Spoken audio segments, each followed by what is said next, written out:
Dr. No by Ian Fleming. Chapter 1. Murder in Jamaica. It was 6:15 on a peaceful afternoon in February. The sun was sinking low in the sky over Kingston, the capital city of the beautiful island of Jamaica. It had been a hot day, but the air was cooler now. Insects and frogs had started to call and sing. A man had just left a large white building with wide grass lawns and tall trees in front of it. This was a club where he met his British friends. He went to the club every afternoon to have a cool drink. Now he was going to his house, where he also had an office. The man's name was Commander John Strangways, and he was Regional Control Officer for the Caribbean. Strangways worked in Jamaica for the British government, but he was really an agent of the British Secret Intelligence Service. He was a British spy who worked in Jamaica. Lots of people knew Strangways was a spy because he was not careful enough about his secret. Every evening at 6:30, Strangways had to contact London and transmit his report to the headquarters of the Secret Intelligence Service on a radio transmitter. The time in Jamaica was 5 hours behind the time in London. If it was 6:30 p.m. in Kingston, in London it was 11:30 p.m. When Strangways had sent his report, he waited to receive his orders from the Secret Intelligence Service.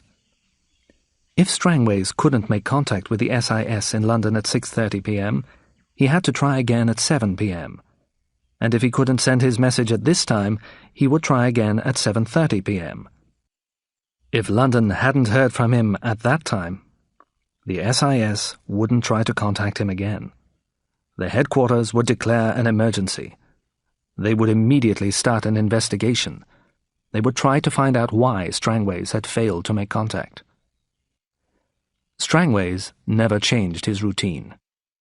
He did the same things at the same times every afternoon.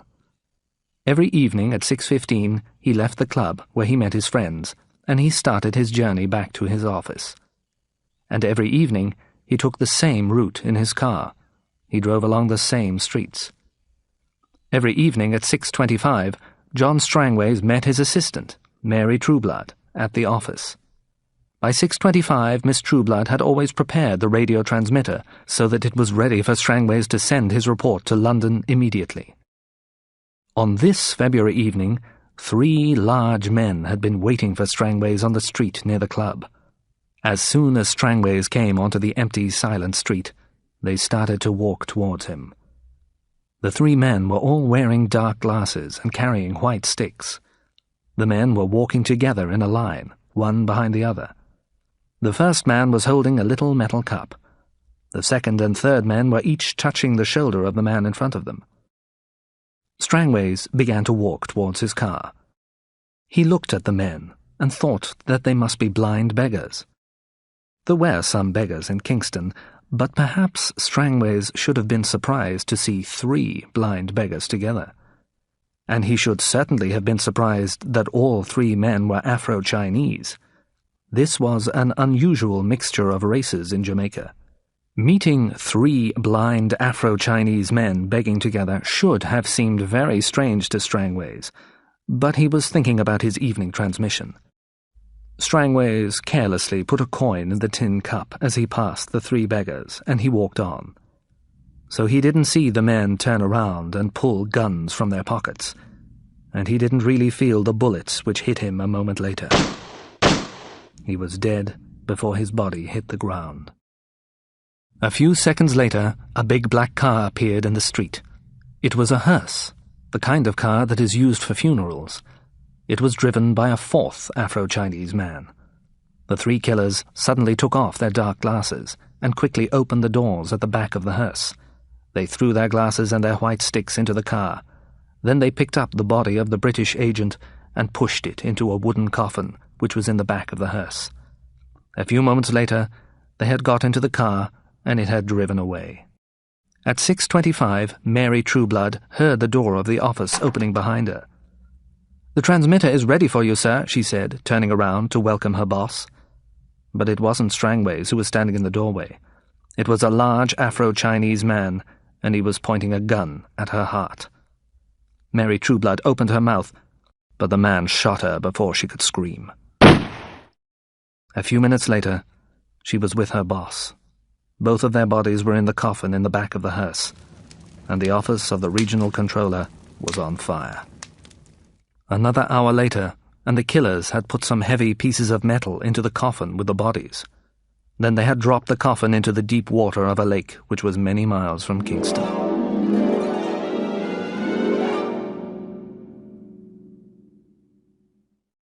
Chapter 2.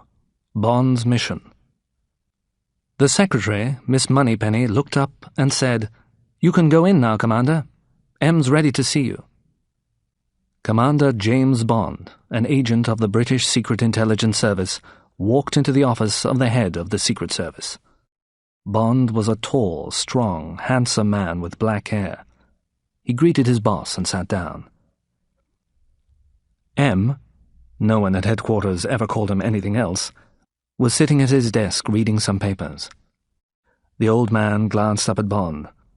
"How are you, 007?" he asked. M knew James Bond very well. The commander was one of his best agents. But in this office, Bond was only ever called by his work name. Only the very best SIS agents had work names which began with 00. An agent whose work name began with 2 zeros was always sent on the most difficult and dangerous missions, and sometimes he was ordered to kill enemies of his country. He also had permission to kill people if they attacked him. James Bond, Agent 007, had a license to kill. Bond looked at M, but he didn't reply immediately to M's question. The agent's cool, blue-grey eyes didn't show his feelings, so his boss spoke again. "Are you well now, 007? Are you ready to start work again soon? I've a special mission for you. You're going to Jamaica. I want you to investigate a case there."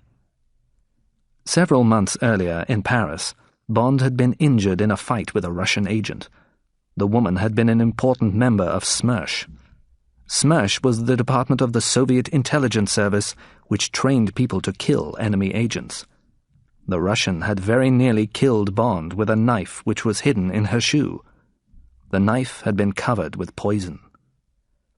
Bond had made a mistake on that mission. He hadn't guessed how the woman would fight, or what weapons she had hidden. He'd almost died, and it was his own fault. Bond knew that, and M knew it too. Bond had been in hospital after the fight. The poison had made him very ill. He'd been away from work for many weeks, but now he wanted to get back to his job, and he was pleased that M wanted him for a special mission. He'd been worried that M no longer trusted him, because the mission against the Russian woman had gone so wrong. He wanted very much to be trusted again. If M thought that Bond had lost his nerve, Bond's job as a special agent was finished. He would lose his 00 work name. M would take away his license to kill. "Tell me about the Jamaican mission, sir," Bond said. "Well, it'll be an easy investigation," M said, "but I have to send someone to Kingston to check the facts. I want you to confirm what I suspect.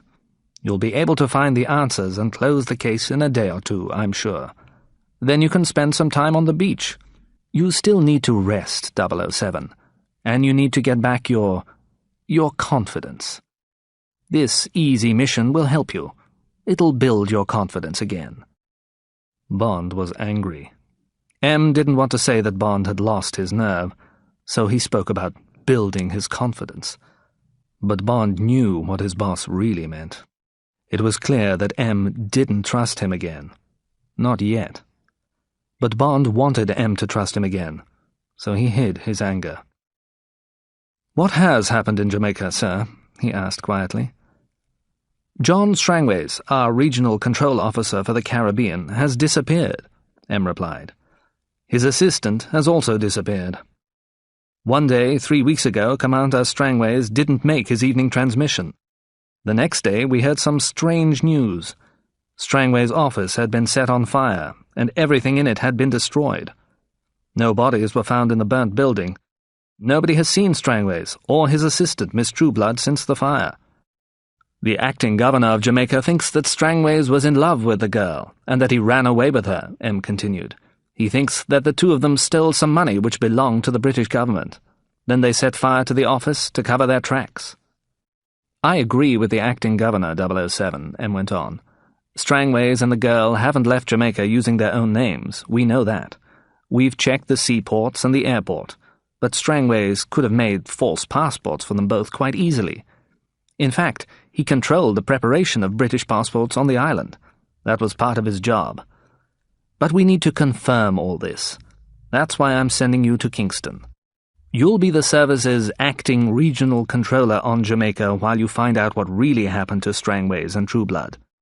You'll do Strangways' job until I find new people to send. I'll take the next flight to Kingston, sir, Bond said. But I think that you're wrong about Commander Strangways. I know him. I don't think that he would steal money. And I don't think that he would destroy his office and run away. He loved his country, and he loved his work. I don't know Miss Trueblood.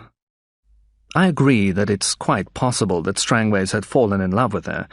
He does fall in love rather easily.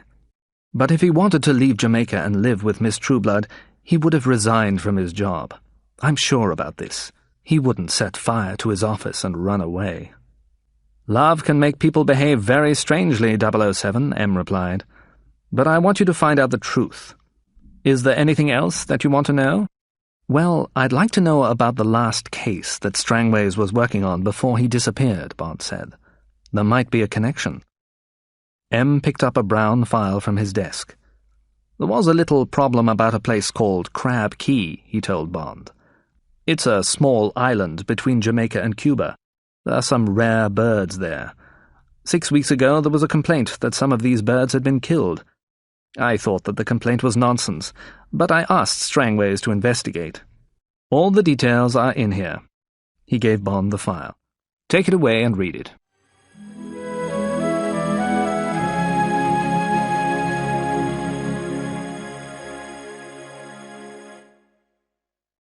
Chapter 3. The Island of the Birds. The story in the file which M had given Bond was a strange one. For many years, the island called Crab Key had belonged to Britain, and Jamaica had looked after it. In the 19th century, Crab Key had been rich because of guano. The guano came from a kind of bird called the green cormorant. Huge numbers of these birds visited the island and left their droppings. The guano, the bird's droppings, was full of chemicals called nitrates, which were used as fertilizers. Farmers in Europe spread guano on the ground to make their crops grow. Guano became one of the most valuable products in the world. There were only a few areas in the world where guano could be collected. Sometimes the price of guano was very high.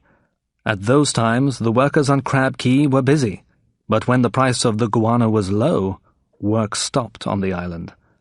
This was because the guano on the island was not of very high quality. The highest quality guano could be bought from Peru. The guano from Crab Key couldn't be sold for as much money as Peruvian guano. Collecting the guano and transporting it to Europe cost too much money when the price was low. From 1900 to 1930, guano prices had been low, so all the people left Crab Key. But at the end of that time, the island became famous for another reason. Scientists discovered that a rare kind of bird, the roseate spoonbill, was living there. Almost all the roseate spoonbills in other parts of the world had died, but a lot of them were still living on Crab Key. Many people had been excited by this discovery, and the members of the Audubon Society were the most excited. The Audubon Society bought a lease from the British government officials on Jamaica for the small part of Crab Key where the birds lived. This part became a sanctuary for the spoonbills. The society sent 2 wardens to live on the island. These men studied the roseate spoonbills, and they made sure that no one harmed the rare birds in their sanctuary. Then suddenly, in the 1940s, the price of guano increased. At that time, a man contacted the governor of Jamaica. He wanted to buy Crab Key. This man was called Dr. Julius No. Bond learned from the file that one of Dr. No's parents was German and the other was Chinese. Dr. No offered a lot of money for the island. He also said that the Audubon Society could keep their lease on the small area where the Spoonbills lived. The governor of Jamaica talked to the government officials in London, and they decided to accept Dr. No's offer. Since 1942, the island of Crab Key had been owned by Dr. No. Dr. No had moved many workers to the island, and for some years the price of guano was high. But at the beginning of the 1950s, the price fell again. Dr. No had kept his workers on the island, but nobody could understand why. He couldn't be making any money from the guano now. Then Bond read about what had happened in December of the previous year. One of the wardens from the Spoonbill Sanctuary on Crab Key had arrived on the north coast of Jamaica in a canoe. The man had been badly injured in a fire. Most of his body had been terribly burned, and he died a few days later. But before he died, the warden told a very strange story. He said that one evening a huge dragon had attacked his camp in the sanctuary. The dragon had breathed fire. It had burnt the camp with flames which came from its mouth. The dragon had burned him and killed the other warden. After that, it had gone into the sanctuary, and it had started to attack the Spoonbills. Most of the birds had been killed, and many had flown away in fear. The story about a fire-breathing dragon was hard to believe, of course. The police in Jamaica thought that the warden's injuries had made him mad. But the Audubon Society sent 2 more people from the United States to investigate what had really happened. Unfortunately, their plane crashed as it tried to land on Crab Key, and both men were killed. Later, Dr. No told the society that the plane had been flying too fast as it tried to land. Soon after the plane accident, an American ship was sailing near Crab Key. The captain of the ship had contacted the Audubon Society. He reported that he hadn't seen any roseate spoonbills living on the island. The Audubon Society had complained about this to the American government. Government officials in America had informed the British government. Officials in London had passed the facts on to the Secret Intelligence Service. They asked SIS to investigate the island discreetly. They didn't want to make any problems for the officials in Jamaica. But there was a difficulty. The island no longer belonged to Britain. Dr. No owned it. And he didn't like anyone except his own workers going there. He didn't want anyone else to visit Crab Key. But something had to be done about the complaints, so M had made a decision. He'd told John Strangways to investigate Crab Key. It was the case that Strangways had been working on when he and his assistant had disappeared. Bond read the notes in the file carefully. He was worried. He went to speak to his boss the next day. "I've read the file, sir, and I believe that Commander Strangways and Miss Trueblood have been killed," he told M. 6 people have died recently because they visited or tried to visit Crab Key. Something bad is happening there. "I'm sure that you'll find out the truth, 007, M replied. "But be discreet, and enjoy your holiday in the sun. After that, you can get back to some real work."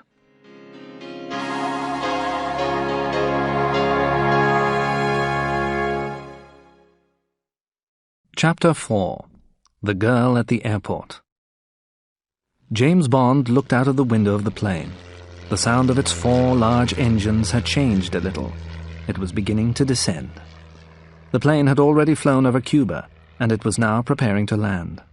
The bright afternoon sun was shining down on the sparkling blue water of the Caribbean Sea. Ahead, Bond could see the beautiful green island of Jamaica. As the big plane turned towards Kingston Airport, Bond thought about the man who was waiting there to meet him. The man's name was Quarrel, and he was a good friend. Bond had worked with the huge black man 5 years before. At that time, Quarrel had helped him on a very difficult and dangerous mission, and now Bond needed his help again. Quarrel wasn't a Jamaican. He'd been born in the Cayman Islands, but he was very well known in Jamaica, and everyone who knew him loved him. If Bond had Quarrel by his side, ordinary Jamaican people would talk to him. People would trust Bond because he was Quarrel's friend. If Quarrel works with me, Bond thought, I'll be able to find out things that the people at King's house won't be able to tell me. The men and women who worked at King's House, the headquarters of the British government on Jamaica, weren't going to be able to give him much more information, so getting information from ordinary Jamaicans was going to be very important. But there were two other reasons why Bond wanted to work with Quarrel again. The first reason was that Quarrel knew everything about boats and the sea. He'd been a fisherman all his life. He knew more about sailing small boats around the coast of Jamaica than anyone else. If Bond had to go secretly to Crab Key, Quarrel could get him there safely by boat. And the second reason was that Quarrel was very fit and strong. He kept himself very fit, and he knew how to make other people fit too. He would help Bond to get strong again. Bond had lost a lot of strength since his illness. Now Quarrel would be Bond's personal trainer. Bond wasn't going to investigate the mystery of Crab Key until he felt strong again. The plane's wheels touched the ground, and Bond got up from his seat. In a few minutes he would be in the airport building. Bond hoped that he could collect his 2 cases quickly. His office in London had arranged for the airport staff to unload Bond's cases from the plane first, and he knew that no one at the airport would look inside them. This was a good thing. The cases contained many things that Bond didn't want anyone to see, including his guns, a .32 Walther PPK and a .38 Smith & Wesson. Bond saw Quarrel as soon as he walked into the main building of the airport. The huge brown-skinned man looked exactly the same as when Bond had last seen him. There was a wide smile on the Cayman Islander's handsome face. "How are you, Captain?" Quarrel asked as he shook Bond's hand. Quarrel had always called Bond Captain. "It's good to see you again," Quarrel went on. Then he looked carefully at his friend's face. "Have you been ill?" he asked quietly. "Yes," replied Bond. "I had a problem with some Russians. A lady from Smersh poisoned me. She didn't like me very much. But I'm getting stronger every day, and you'll soon get me completely fit, I know that. After a week of your training, I'll be ready for anything." The two friends picked up Bond's cases and walked towards the main doors. But as they were about to leave the airport, something happened which worried Bond. A young Chinese woman with a large camera ran up to them. Before Bond could do anything to stop her, she'd taken a photo of him. The girl looked at a piece of paper which she took from her bag. It was a list of names. "You must be Mr. Bond," she said. Then she smiled. Bond was suspicious. He thought that the smile was false. "I work for the newspaper here in Kingston, the Daily Gleaner," the girl went on. "I'm a reporter. I try to talk to all the interesting people who visit our island, and I always take their photograph. The readers of our paper like to know about new visitors, and I'm sure that you're a very interesting person. Will you be staying in Kingston, Mr. Bond?" "Yes, but not for long," Bond replied. His voice was cool and unfriendly. "I'm on my way to somewhere else." "And which hotel will you stay at while you're in Kingston?" the girl asked. She smiled, her false smile again. "The Metal Bank Hotel. And now I'll say goodbye to you," Bond said. The two men left the airport building and started to walk towards the car park. "Quarrel, have you seen that girl taking pictures at the airport before?" Bond asked. "Well, no, Captain," his friend answered. "But the Daily Gleaner employs many reporters." As they walked, Bond was thinking carefully. This was a bad start. If his name and photo appeared in the paper, everyone would know that he had arrived on the island. Bond certainly didn't want everyone to know about his arrival. Mistakes that you make at the start of a mission are the hardest mistakes to correct, Bond said to himself. He sometimes thought of his work as a kind of very dangerous sport, and he knew that in this sport of spying, it was bad if the enemy won the first game. But was there an enemy here on Jamaica? Perhaps he would soon know the answer to that question. After a minute, the two men reached the car which Quarrel had brought to meet him. Then Bond knew that the reporter had been only the first of his problems. The car was a black Sunbeam Alpine, and it had British government registration plates. In a few seconds, Bond realized that this was the car which had been used by Strangways, the regional controller who had disappeared. "Quarrel," he said angrily, "why on earth did you bring this car to meet me? Shall I put a sign round my neck with the words British Spy written on it?" "The acting governor's assistant told me to bring this car," Quarrel replied. "His boss told him that you should use it while you're in Jamaica. It really belongs to your department. "Did I do something wrong, Captain?" In a moment, Bond's anger had disappeared. He wasn't angry with Quarrel. This was the acting governor's fault. Now Bond was only angry with himself. He was angry with himself because he'd forgotten an important fact. This fact was that the acting governor was an idiot. "No, it wasn't you who did anything wrong," he told his friend. "It was me. I sent a message to the acting governor. I asked him to contact you in the Cayman Islands. I asked him to bring you to Jamaica and to pay you well for working with me. I asked him to book me a room at the Blue Hills Hotel. I asked him to give me a car for the time that I was in Jamaica. And I asked him to send you to meet me today. But I didn't guess that he would send you to meet me with Strangway's car," Bond went on. "Any enemy of Britain will recognize this sunbeam. It's the resident British spy's car. I should have guessed that this might happen. I should have taken a taxi to the hotel and met you there. Now anyone who was watching for me at the airport will know who's helping me, and they'll know which car we're driving." It was now late afternoon, and the sun was going down fast. It would soon be dark. The two men got into the sunbeam. Quarrel started the car's engine and drove away from the airport. After a few miles, Bond's fears were confirmed. He was now sure that an enemy had been watching at the airport. "There's a car following us, Quarrel," he said quietly. "It's a taxi, a big black one. I saw it leaving the airport, but there's nobody in it except the driver. Taxi drivers don't leave the airport if they don't get a passenger after waiting for only a few hours. They wait for the next plane to arrive. Slow down a little. Let's see if the taxi will pass us." Quarrel slowed down, and Bond turned around in his seat. The taxi slowed down too. Its headlamps shone on the road. The driver was trying to stay about 100 yards behind the sunbeam. "Listen carefully," Bond said. "We need to get rid of this taxi. A mile ahead of us, this road divides at a junction. The road on the left goes to Kingston, and the road on the right goes to Morant. Isn't that right?" "Yes, Captain, that's right," Quarrel agreed. "The taxi driver thinks that we're going to Kingston," Bond said. "The girl with the camera must have given him that information, or perhaps someone else had already told him. Well, we are going to Kingston, but not yet. Quarrel, when I tell you, I want you to accelerate suddenly. Drive very fast to the junction so that the taxi driver can't see which road we take. When we reach the junction, turn off all the car's lights and take the road towards Morant. Stop after 500 yards. Okay, accelerate now." Quarrel did exactly what Bond asked, and a minute later the two friends were listening to the taxi disappearing fast down the road to Kingston. Half an hour later, Quarrel stopped the sunbeam outside the Blue Hills Hotel. Neither man noticed the big black taxi which stopped on the dark street opposite the hotel. Later that evening, after he'd taken a cool shower and changed his clothes, Bond met Quarrel again. "Let's go and have a drink and a meal," Bond said to his friend. "Where shall we go?" "I'll take you to a restaurant that I know," Quarrel replied. "It isn't a place where British people go very often, but the owner is a good friend of mine. He's called Pussfella, and I've known him for a very long time.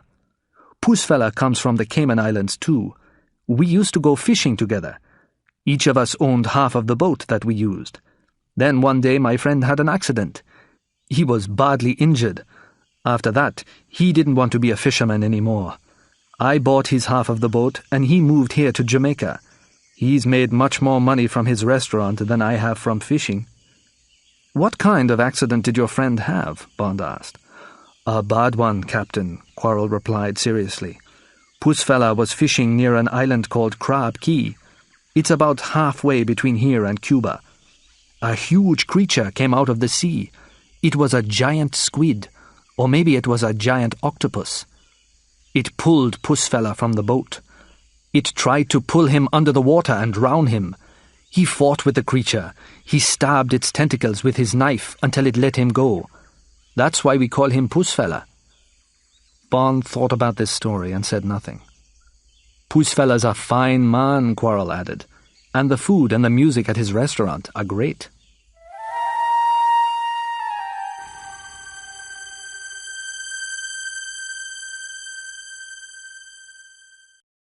Chapter 5. Threats and Dangers. Bond had to agree with his friend. Pussfella was a fine man, and the food and music at his restaurant were great. Bond drank his favorite cocktail, a vodka martini, and Quarrel drank cold beer. As they ate a delicious meal, the two friends listened to a group of musicians who were playing Jamaican songs. "Quarrel, tell me more about this island called Crab Key," Bond said when they had finished eating. "It's a bad place, Captain," the Cayman Islander replied. "It's very bad luck to go there. A Chinese gentleman owns it. When he bought it, he took some men and women there to collect the bird droppings, the guano. But he doesn't let any of his workers leave the island, and he doesn't let anyone else visit his island. He has guards with powerful guns who watch the coast of Crab Key, and he has a radar system and a plane. He uses these things to search for strangers on his island. Some friends of mine have disappeared there. They were fishermen. They landed on the island, and no one has ever seen them again." "That's very interesting," Bond said quietly. Then he told Quarrel about Strangways and Mary Trueblood, and when they had disappeared. "Captain," Quarrel said, "if Mr. Strangways and his assistant were interested in Crab Key, that Chinese gentleman ordered them to be killed. I'm sure about that. He hates people who become interested in his island, and he kills anyone who interferes with his privacy." There was a movement behind their table and a sudden flash of light. Bond turned round quickly. The young Chinese woman from the airport was standing in a corner of the restaurant. She was holding up her camera. She was going to take another picture. "Stop her, quickly," Bond whispered to Quarrel. Quarrel jumped up from his chair and stood in front of the girl. He smiled at her. "Good evening, miss," he said politely. He held out his hand. The girl smiled her false smile and put her hand in Quarrel's to shake it, but Quarrel grasped her hand very tightly and swung her round, moving like a dancer. Then he pulled her arm up behind her back. "Don't do that! You're hurting me! Let me go!" The girl shouted angrily. "I'll report you to the police." "My friend and I are going to ask you some questions, miss," Quarrel said. "I hope that you'll give us good answers." The girl looked at Bond. "Please, tell this man to let me go," she said. "Perhaps I'll tell him to let you go when I've heard your answers," said Bond. "Why are you trying to take more pictures of me?" "The photo that I took at the airport wasn't good," the girl answered angrily. "My boss told me to get a better one." "Are you talking about your boss at the Daily Gleaner, or are you talking about some other boss?" The girl didn't answer. Bond looked carefully at her face for a moment. Then he asked, "What's your name?" "I won't tell you," the girl said. Quarrel pushed her arm further up her back. She fought like a fish that was caught in a net, but Quarrel's arms were as strong as steel. The girl screamed. "Okay, I'll tell you," she said. "My name is Annabelle Chung." At that moment, Pussfella came up to the table. "Is this girl making trouble for you, sir?" he said. "Shall I make her leave?" "No, thank you, Pussfella. We want to talk to her," Bond replied. "But there is something you can do for us. Please phone the office of the Daily Gleaner. Ask them if they employ a photographer called Annabelle Chung." Pussfella hurried away. "I'm sorry," Bond said to the girl, "but I can't understand why you or your boss want pictures of me. I'm just an ordinary traveler. I'm visiting Jamaica for a day or two. Why are you interested in me?" "I've told you already," the Chinese girl replied angrily. "It's my job to take photos." At that moment, Pussfella returned. "The people at the paper know her," he told Bond. "She isn't a reporter, she's a photographer. The people at the Daily Gleaner don't employ her, but sometimes they buy photos from her. She's a freelance photographer. She takes pictures for anyone who wants them." "Thank you," Bond said. He smiled as the restaurant owner went back to his kitchen. "Well, now we know two things," he said quietly to the girl. "You didn't ask Pussfella to help you, so I guess that you don't really want to report us to the police. And we know that you're a freelance photographer, not a newspaper reporter." "Good. So next, we need to find out who paid you to take pictures of me." Suddenly Bond's smile disappeared, and his eyes became cold. His voice was quiet and hard. "Now, tell me who's paying you." "No, I won't tell you," the girl said. She was scared, and she was in a lot of pain, but she wouldn't give Bond a name. "Oh, let her go," he told Quarrel. Bond was angry with himself. He and Quarrel were certainly in great danger. Bond hated hurting women, but he'd decided that it was necessary tonight. However, he hadn't got what he wanted. Quarrel had nearly broken the girl's arm, but she was terrified of her boss. She'd preferred this pain to the pain that she would have if she'd told Bond her boss's name. The girl grabbed her camera and walked to the door. "He'll kill you for this," she shouted as she left the restaurant. "Well, that was a threat," Bond said to Quarrel, "and I'm sure that he will try to kill us. But we still don't know who he is. We can't do anything about that tonight, though. I need some sleep now. I'm going back to the hotel. Thank you for a very interesting evening, Quarrel. I'll see you in the morning."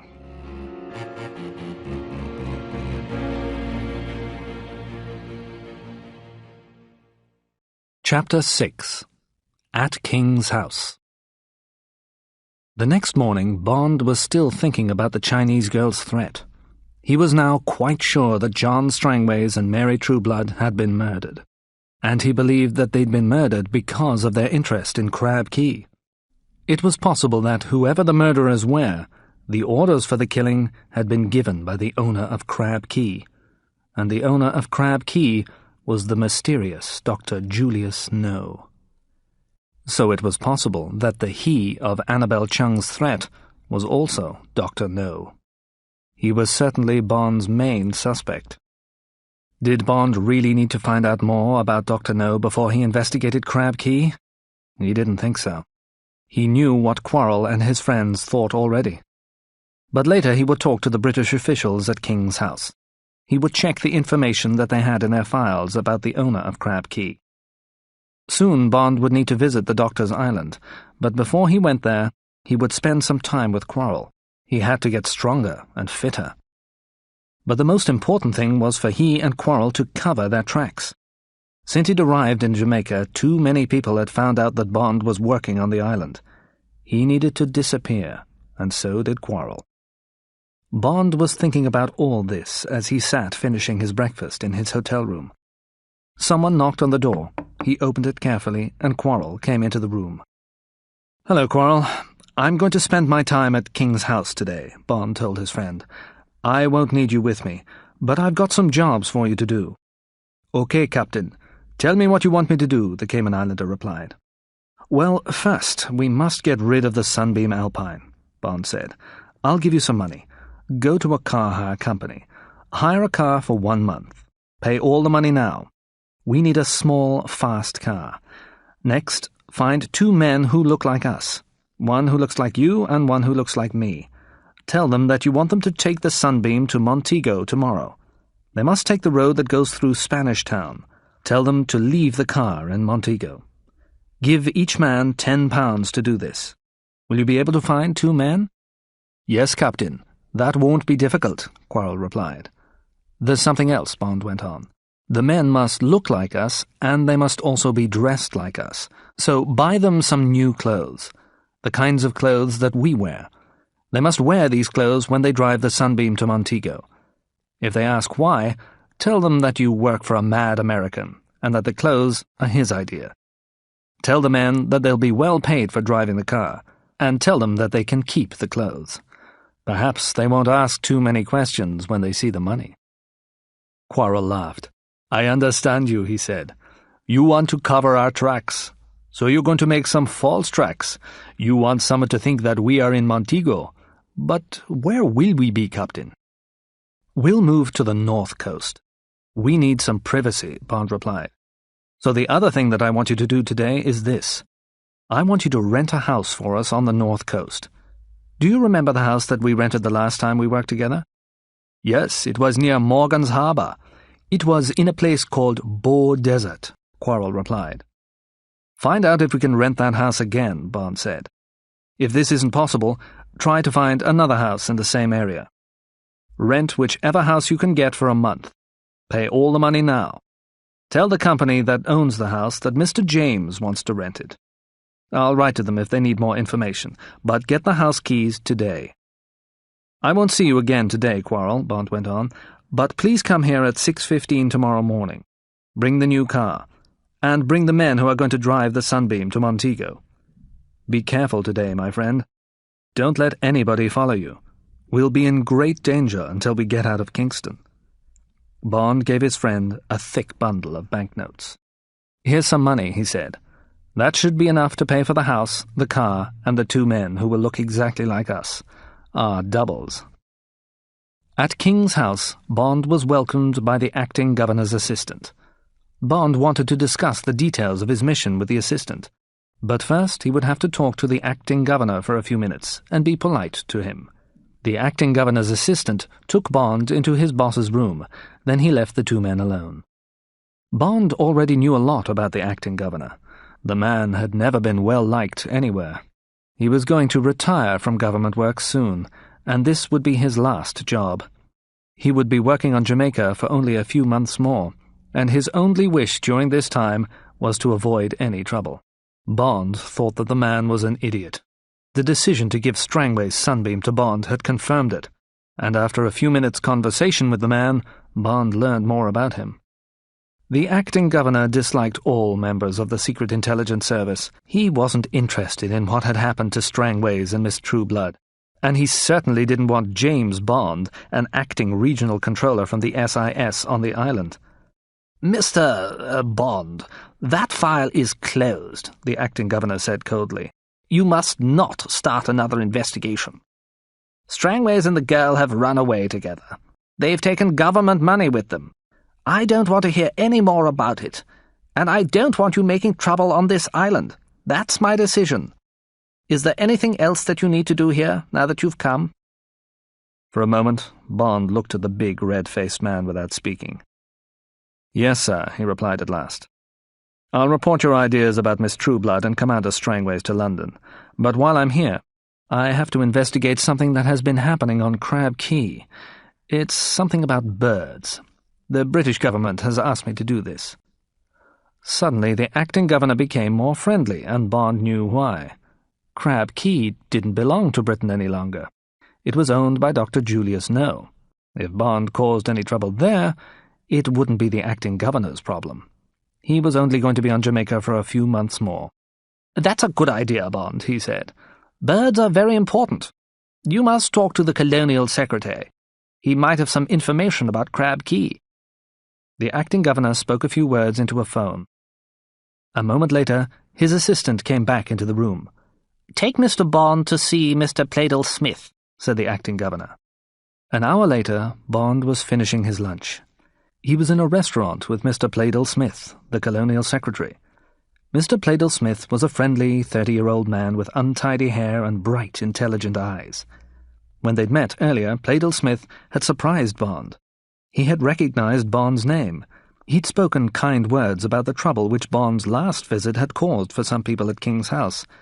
He told Bond that a few days earlier he'd found a report about Bond's last mission in Jamaica. Someone had taken the file from the storeroom and left it on a desk. Pleydell Smith had read the report with interest and enjoyment. "I hope that you can stir things up again, Commander Bond," he said. "It's very boring here at the moment. What's your problem this time? Perhaps I can help you with it." They sat drinking coffee while Bond told the colonial secretary about Crab Key. "When we get back to my office, I'll ask my secretary, Miss Taro, to find all the information that we have about the island," Pleydell Smith said. "There'll be a file of reports, and I know a little about guano myself, so I can tell you about that." As they walked back to King's house, Bond asked the colonial secretary a question about something which had been worrying him for the last hour. "Why did someone take the file about my last visit out of the storeroom in King's house?" he asked. "Did somebody important want to read the report?" "Well, that was strange," Pleydell Smith answered. "I found the file on my secretary's desk. I think that Miss Taro got it out of the storeroom. She's only worked at King's house for a few weeks, but she likes her job and she works very hard. Perhaps she was tidying the old files and putting them into better order." As soon as the 2 men entered Pleydell Smith's office, the colonial secretary picked up a phone and spoke to his secretary. "Miss Taro, will you bring me the file on Crab Key, please? I need the report about the sale of the island, and I need the report about the warden of the bird sanctuary who died." He put the phone down and spoke to Bond. "Please sit down, Commander. Miss Taro will go to look for the file. While we're waiting, let me tell you all about guano." Bond thanked the colonial secretary and sat in the chair facing his desk. Pleydell Smith was still speaking about guano when his secretary opened the door half an hour later. "I'm sorry, sir," the young woman said. "I can't find the crab key file. It's missing. It isn't in the storeroom." "It's missing? Well, who was the last person to use it?" the colonial secretary asked. "Everyone who looks at files from the storeroom has to sign their name in a book." "Commander Strangways was the last person to sign the book, sir," the girl said.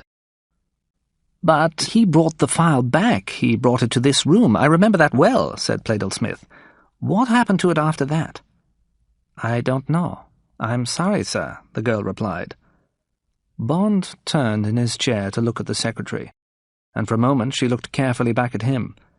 Then she smiled a false smile and left the room. Suddenly, Bond realized what connected his investigation with the people who had been watching him. Dr. No, Annabelle Chung, and Miss Taro were all Chinese.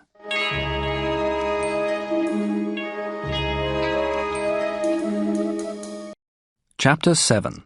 The Gift. After he left Pleydell Smith's office, Bond worked for an hour in the library at King's house. He found a good map of Crab Key, and he made notes about the geography of the island. He also made a drawing of the map. Crab Key was about 20 miles north from the northern shore of Jamaica. Dr. No's island wasn't very big. It was about 12 miles long from east to west, and about 4 miles wide from north to south. There was high ground at the western end of the island. At the furthest western point, there was a mountain. On one side of the mountain, a steep cliff went down to the sea. It was on this part of the island that the green cormorants lived. The birds lived on the rocks of the steep cliff. The birds' droppings, the guano, was collected from the rocks and loaded into ships. The larger part of the island, the eastern part, was an area of swamp. In the middle of this low, swampy ground there was a lake, and from this lake a small river ran towards the sea in the south. The river flowed into the sea at a small sandy beach, about halfway along the island's south coast. Bond knew that the bird sanctuary was in the swampy area of the island. He guessed that the warden's camp was probably close to the place where the river flowed out of the lake. The wardens could drink the water from the lake. Also, the river was an easy route to the sea. The warden's camp was not shown on the map in King's House Library, but that was because the map was old. It had been made many years before the roseate spoonbills were found on the island. By 4 o'clock, Bond had done everything that he could do at King's House. He felt tired. He decided to return to the Blue Hills Hotel and rest for a while. As Bond entered the hotel, a member of the staff called out to him. "Mr. Bond?" "Mr. Quarrel phoned earlier this afternoon," the young woman said. "He gave me a message for you. He said, 'I've arranged everything. Also, a messenger brought a gift for you. It's a basket of fruit. The messenger took it up to your room.'" "That's strange. Who sent this gift?" Bond asked. "The messenger said that it was from the acting governor's assistant at King's House," the young woman replied. Bond went to his room and very, very quietly unlocked the door. Then he took out the Walther PPK. With the gun in his hand, he suddenly kicked the door open. There was no one in the room, so he entered carefully. He checked all the cupboards in the bedroom, then he checked the bathroom. When he was sure that no one was hiding anywhere, he shut and locked the door of the main room. On a table in a corner of the room there was a huge basket of fruit. Oranges, grapefruit, bananas, apples, peaches. On top of the fruit there was a white card with a message which said, "A gift from the acting governor." Bond knew that the acting governor disliked him. Why on earth would the man send him fruit? Bond was very suspicious. He put his ear next to the basket and listened very carefully. There were no strange sounds. Next, he quickly pushed the basket off the table and jumped backwards. The fruit fell onto the floor. There was nothing else in the basket. No bombs, no poisonous snakes or spiders. But he was still suspicious about this gift. Bond picked up one of the peaches. It was very ripe. Soon it would be too ripe. Anyone who wanted to eat the fruit would eat this peach first. Bond put the peach on the table. Then he took a small magnifying glass from one of his cases. As he unlocked the case, he noticed something. Someone had tried to open the case while he'd been out that day. They hadn't opened the case because it was very strong, and it had special locks. It had been made by an SIS engineer, but someone had tried to open it, and that made Bond more suspicious than ever. He looked through the magnifying glass and checked the peach very carefully. He found a tiny brown hole in the skin of the fruit. Had someone put something into the peach? Was someone trying to poison him? Well, this is a war then, Bond said to himself. Dr. No has decided to start a war with the SIS. It's time for me to stir things up for that gentleman. Bond checked all the other fruits. They all had tiny holes in them. Somebody wasn't sure if Bond liked peaches. Bond picked up the phone by his bed and he called King's house. He asked to speak to the Colonial Secretary. "You said that you wanted to help me," Bond said to Playdell Smith when he answered the call. "Well, there is something that you can do for me. I've received a gift. It's a basket of fruit. It's here in my hotel room. I want you to find a scientist who can make some tests on it. I want someone to find out if there's poison in the fruit. Please, can you send a messenger to collect it now? I won't be here tomorrow." Bond listened for a moment to the other man's reply. Then he spoke again. "I'll be at Bow Desert, near Morgan's Harbor, for the next week or two," he said. "Will you send the scientist's report to me there, please? Please, don't tell anybody else about the report, and please don't tell anybody where I've gone. You wanted me to stir things up again, and I'm going to do that soon. But the acting governor won't like it.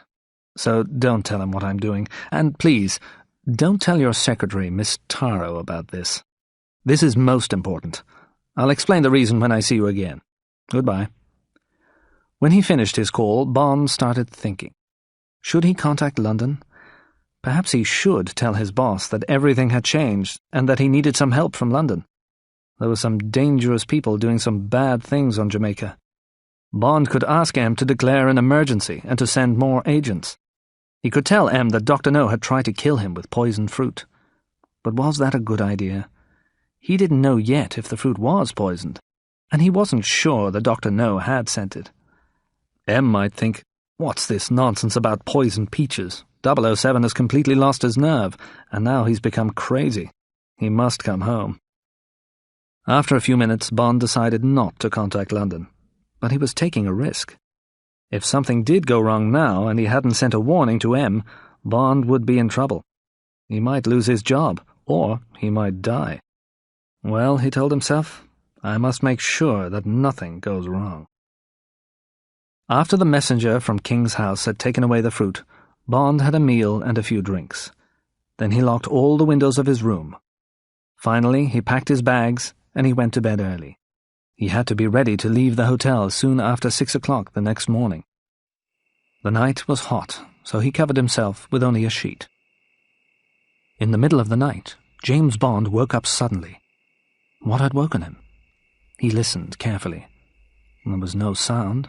The room was very dark, so he could see nothing but the numbers on his luminous watch. The time was 3 a.m. Then Bond felt a movement on his right foot. Something was starting to move slowly up his leg. Was it a snake? Was it an insect? If it was some kind of insect, it was a big one. Bond thought it must be about 6 inches long. And he could feel its feet lightly touching his skin as it moved. How many feet did this creature have? 100?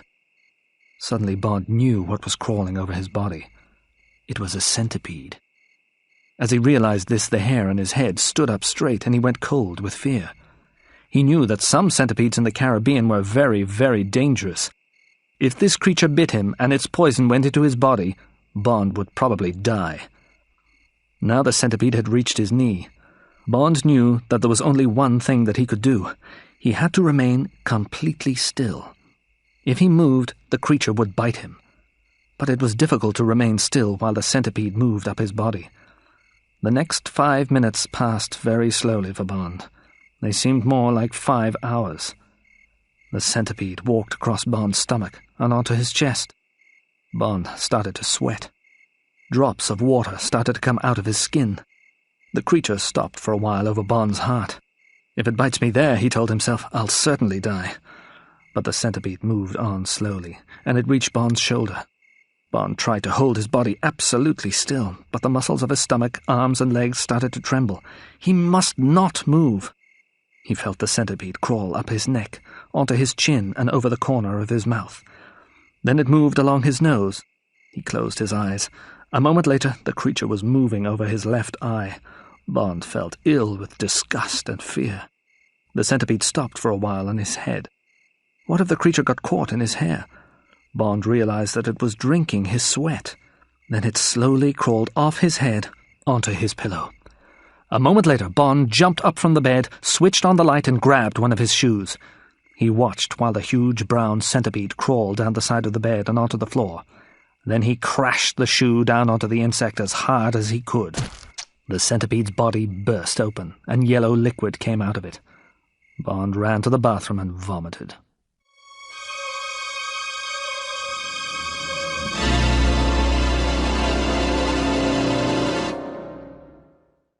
Chapter 8.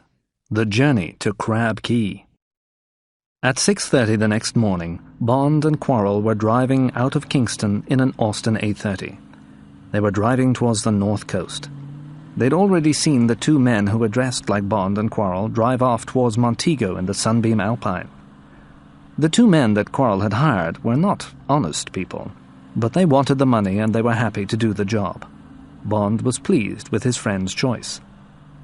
Annabelle Chung must have given descriptions of us to her boss, Bond told his friend. If any of Dr. No's men are watching the road for the Sunbeam Alpine, they'll have those descriptions with them. The men that you hired look very like us, so the watchers will think that we are in the Sunbeam. Now, I have a question to ask you, Quarrel. What do you know about centipedes? Centipedes are bad creatures, Captain, Quarrel replied, and Jamaican centipedes are very poisonous. But where do they usually live? Bond asked. Oh, they always live in dark, dirty places, Quarrel answered. They live under old wooden buildings and in other places like that. Do they ever go into clean, tidy places? Places like hotel rooms? Bond asked. Do they ever climb into people's beds? No, Captain, said Quarrel.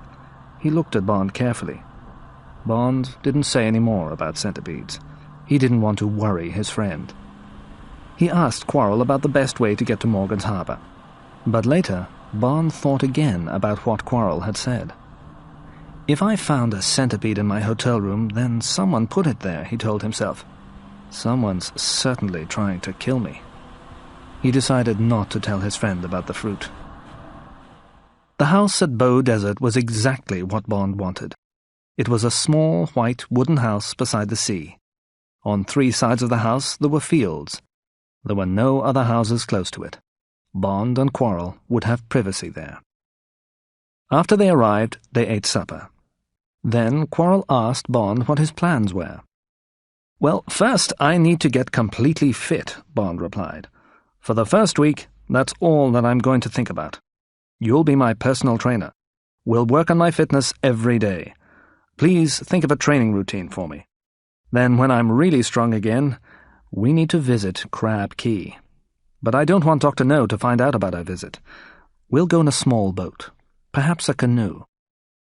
Captain, you must be crazy, Quarrel said. Crab Key is a very dangerous place. I've heard stories about it. Very bad things happen there. It'll be okay, Quarrel, said Bond, smiling. I don't want to go near the places where Dr. No and his workers live. I only want to visit the warden's camp at the bird sanctuary. I need to find out what happened there. And I do need your help. Quarrel was silent for a few moments. Then he spoke. I'll help you, Captain. You know that, he said quietly. But there's one thing that I want to ask you. I have a family in the Cayman Islands. If I die, they'll be poor. Will you buy some life insurance for me? Then if anything bad happens, my family will have some money. Yes, I'll do that for you, Bond answered. We'll go to Port Maria in the morning. I'll arrange everything there. I'll insure your life for £5,000. You're a good man, Captain, said Quarrel. Where do you want to land on Crab Key?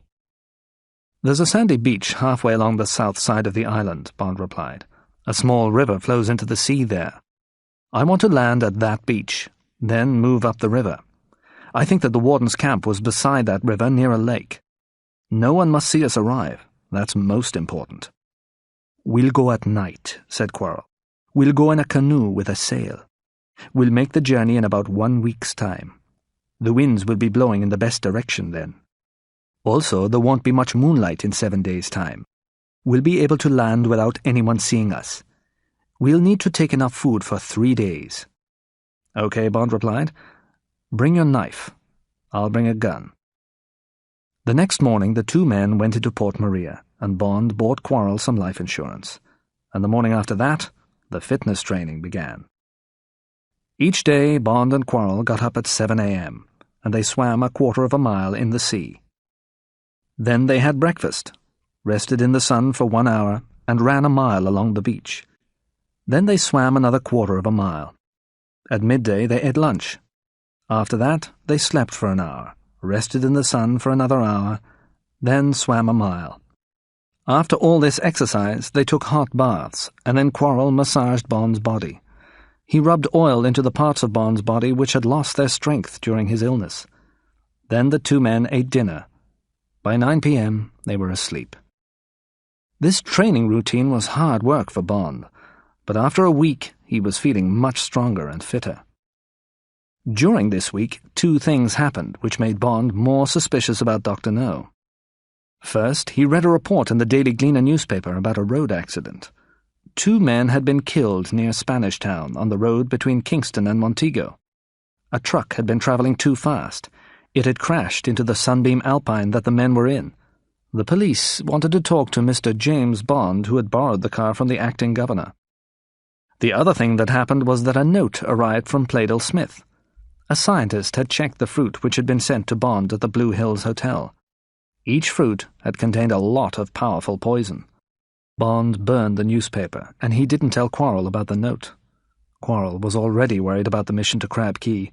Bond didn't want to worry him more. At the end of the training week, Quarrel hired a canoe from a man in Port Maria. The canoe was a simple kind of boat which was made from half of a tree. It had a small sail as well as 2 heavy wooden paddles. For 3 days Bond and Quarrel practiced sailing and paddling the canoe along the northern coast of Jamaica. "It's a good canoe," Quarrel said. "It'll get us to Crab Key easily. We'll be able to use the sail for the first 7 or 8 hours of the journey. After that, we'll take down the sail and only use the paddles. If we don't use the sail near the island, Dr. No may not see us on his radar." At last, the evening came when Bond and Quarrel were going to start their dangerous mission. Bond was excited. He put on a pair of black jeans and a dark blue shirt. It was good to get back to work. He had a good man to help him, and he knew that his enemy, Dr. Julius No, was a very bad person. Bond was licensed to kill, and now he had to kill Dr. No before Dr. No killed him. Bond checked both his guns. Which one should he take on this mission? The Walther PPK or the Smith & Wesson? He decided to take the Smith & Wesson. It could shoot further than the Walther PPK. The night was very dark. There was no moon in the black sky, only sparkling stars. At about 8:30, Bond and Quarrel put their backpacks into the canoe. The packs contained enough food for 3 days. Then they pushed the canoe out into the sea and picked up the paddles. Nobody saw the 2 men leave. For 15 minutes, Bond used his paddle to pull the canoe through the water. Quarrel was steering the boat with his own paddle. At the end of that time, Bond stopped paddling and the 2 men put up the sail. Soon the canoe was moving quickly through the water. All through the night, one of the men would have to steer the boat. He would have to look at the stars in the sky to find the right direction. And while one of them steered the boat, the other could sleep. They decided that first Quarrel would steer for 3 hours while Bond slept, then Quarrel would wake Bond, and Bond would steer while Quarrel slept. When they got near the island, both men would have to be awake. Bond was tired, and after a few minutes he fell asleep. He slept until midnight when Quarrel woke him. For the next 3.5 hours Bond steered the canoe while his friend slept. Although the night was too dark to see anything around him, there were sounds for Bond to hear. Sometimes fish were swimming beside the boat. Bond could hear them jumping out of the water and falling back into it. And Bond knew that in the sea, deep below the boat, much bigger fish were swimming. Sharks, bonito, barracuda, perhaps even giant squids. Quarrel woke at 4 a.m. "We must be near the island now, Captain," he said. The two men took down the sail and they started to use the paddles to pull the boat through the water. Soon there was a narrow line of light in the sky to the east, and then, in the first light of the morning, they could see Crab Key ahead of them. They worked hard with the paddles as they got nearer and nearer to the land. They turned towards the east, and then they steered the canoe along the island's shore. Now there was enough light to see the little river and the sandy beach. "We must hurry," Bond said. "We need to hide the canoe before anybody sees it. We must hide the canoe, and we must cover our tracks." There were some bushes at the edge of the sandy beach. Bond and Quarrel pulled the heavy canoe into these bushes and covered it with leaves and branches.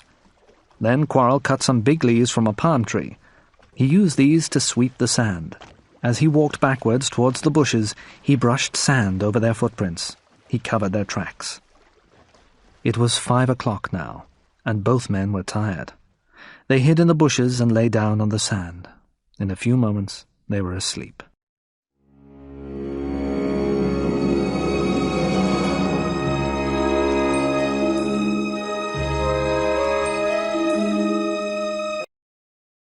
Chapter 9. The Girl on the Beach. Bond woke suddenly. He looked at his watch. It was now 10 o'clock in the morning. Quarrel was no longer lying nearby. He must have woken earlier and started exploring, Bond thought. A moment later he heard someone moving through the water on the shore. Then the sound stopped. Bond looked through the bushes towards the sea. He was expecting to see his friend on the beach. But it wasn't Quarrel who was standing there. It was a young woman who was wearing a swimsuit. She had her back towards Bond, and she was looking at the sea. A green rubber diving mask was pushed onto the top of her head. She was holding a large bag made of a piece of fishing net. There were many large pink, white, and purple seashells in the bag. Around her waist, the girl had a wide leather belt with a knife in it. Her skin was a golden brown color, and her legs were long and slim. Her long, pale blonde hair was cut off straight at her shoulders. Bond looked at the girl's beautiful body for a moment longer. But this wasn't a good time to think about beautiful women. Bond was on a dangerous mission. This girl was going to be a problem for him. If she lives on the island, she's a danger to us, Bond thought. If she lives here, she either works for Dr. No, or she's his girlfriend. If she finds out that Quarrel and I are here, she'll tell Dr. No, and then he'll send his men to find us. But if she came to the island secretly like us, she'll still be a danger to us. If she's a secret visitor to Crab Key, perhaps she's been less careful than we were. Dr. No's radar might have told the guards about her already, and if Dr. No's guards come to look for her, they might find us too. I need to talk to her. Before he moved, Bond looked more carefully along the beach. A small canoe had been pulled up onto the sand. The girl must have come to the island in the canoe, so she didn't work for Dr. No. Tracks in the sand led from the canoe to where the girl was standing. There was only one set of tracks, so there was nobody else with her. Bond stood up and walked quietly out of the bushes onto the beach. "Good morning," he said. "Who are you?" As the girl turned round quickly, she pulled the long knife from her belt. Her face was as beautiful as her body. "If you try to touch me, I'll kill you," the girl said angrily. "Please don't do anything silly. I don't want to hurt you," Bond said. "Have you got some more clothes in your canoe?" The girl nodded her head. "Good. Please put them on," Bond said politely. "I need to talk to you." The girl walked towards her canoe, picked up a white shirt and a brown skirt and put them on. Then she turned back towards Bond and smiled at him. She had very beautiful blue eyes. "I'm sorry that I was rude to you," she said. "It's okay. Forget about that," Bond replied. "Now, tell me about yourself, please. What's your name? How did you get here? Where have you come from? What are you doing here?" "What a lot of questions," the girl said. "Well, my name is Honey Ryder. I'm Jamaican. I came here in the canoe that you can see. I came here from Morgan's Harbour. I often come here at night. I collect seashells from the sea around this island. I dive deep into the water to find them." Bond was surprised. It was a long and difficult journey from Morgan's Harbour to Crab Key. If the girl often came to the island alone, she must be a very good sailor. "Why do you collect seashells, honey?" asked Bond. "It's a long way to come just for some shells." "Collecting shells is my job," the girl replied. "There are some very valuable shells in the sea near this island." She pointed at the shells in her net bag. "These shells are very rare and unusual," she went on. "Some people will pay a lot of money for unusual shells. I sell the shells that I find to a man in Kingston. He sells them to a store in Miami, in the USA. How do you know which shells to collect?" Bond asked. "Oh, I know all about the creatures that live in the sea and on the land in these islands," the girl told him. "I've been interested in them since I was very young. I wanted to get a job studying the small animals that live in the sea and on the shore near the sea. But you need to study at a university before you can get a job like that. That wasn't possible for me. I didn't have enough money to go to a university, so now I collect and sell shells." "Now tell me about you," Honey said after a few moments' silence. "Who are you? What are you doing here?" "My name is Bond, James Bond. I'm British," Bond replied. "I'm here because I'm interested in birds. There are some very rare birds here on this island. They're called roseate spoonbills. I want to study them. But the owner of this island, Dr. No, won't let anyone come here to see them. So I've come secretly with a friend. My friend is exploring the island at the moment, but he'll be back here soon." "Oh, I know about the spoonbills," Honey said. "There used to be lots of those birds on this island, but they've gone now. The Chinese man who lives here has a dragon. It hunts in the swamps. It kills things by breathing fire at them. I've seen it. It attacked the spoonbills. It killed some of them and the others left." "There aren't any dragons here," Bond said. "Dragons are not real animals. They only exist in stories. You must know that. You know all about the animals of these islands. I don't know what creature you saw, but it certainly can't have been a dragon." "I'm not stupid," the girl replied angrily. "Nobody has ever lived at the east end of this island. Perhaps a strange animal lives there which no one else has ever seen."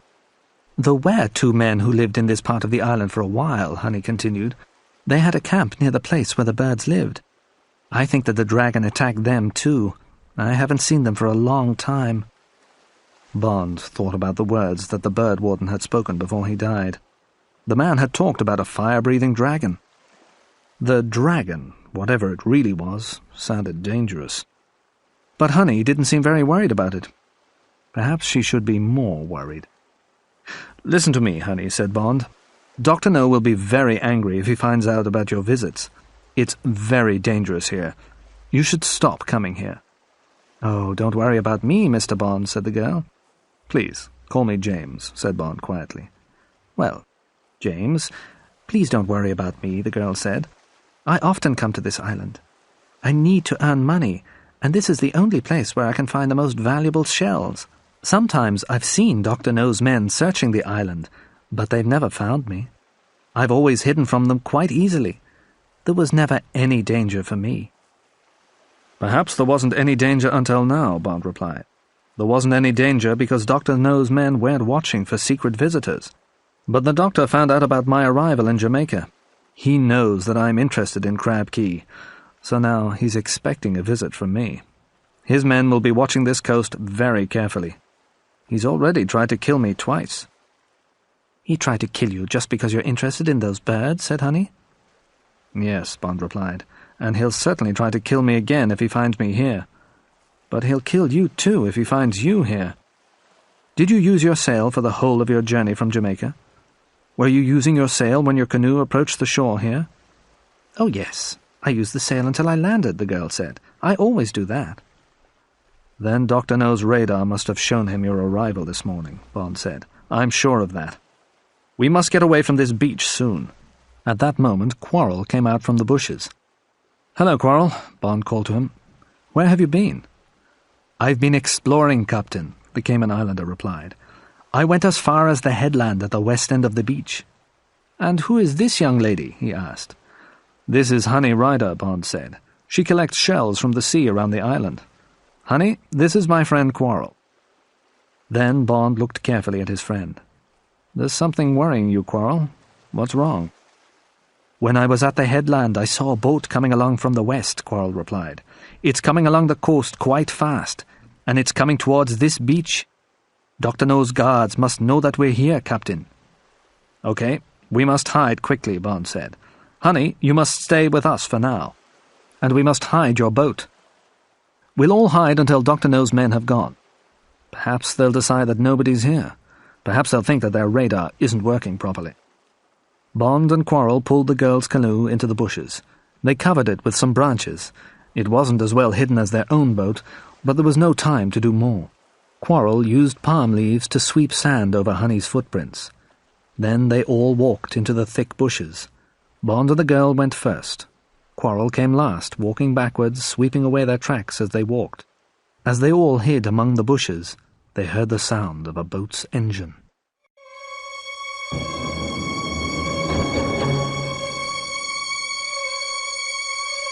Chapter 10. The Hunt. Dr. No's boat arrived opposite the empty sandy beach. It was a large grey boat with a powerful engine.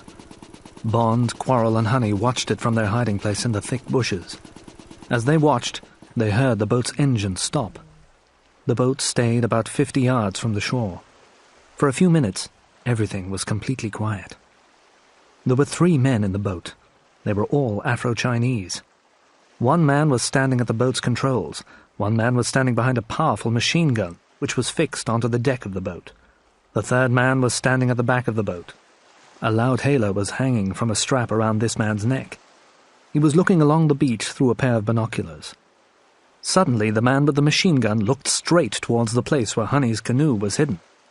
He said something to the other men, and a moment later all 3 guards were looking towards the same place. "They've seen the canoe," Bond whispered to Quarrel and Honey. "There'll be trouble now." The guard with the loud hailer lifted it to his mouth and began to speak. His voice was loud and clear. "We know that you're there," he said. "We've seen your canoe. Come out onto the beach now.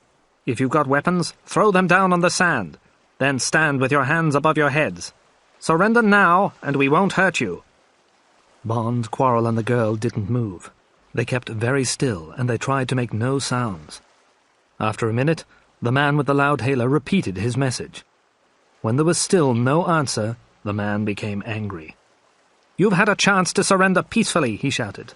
"So now we'll have to make you come out. And this won't be so peaceful." A moment later, the terrible sound of the machine gun rattled and crashed around the quiet beach. The guard was firing hundreds of bullets above the bushes where Bond, Quarrel and Honey were hiding. "Are you coming out now?" said the man with the loud hailer. Bond put his arm round Honey and pulled her close towards him. Her body was shaking with fear. "Don't be afraid," he whispered. "They'll go soon." The man fired the gun again. This time the machine gun bullets flew lower. They cut off the tops of the bushes where Bond, Quarrel and Honey were hiding. Some bullets passed only a few inches above their heads. The noise was terrible. "We'll be back here soon," said the voice from the loud hailer. "If you're still alive, we'll find you. You won't get far. We'll bring dogs to hunt you." As soon as the guard had finished speaking, the boat's powerful engine started. Then the boat turned and it moved away. It went back in the direction from which it had come. When they could no longer see the boat, Bond spoke. "Quarrel, we must go to the river immediately," he said.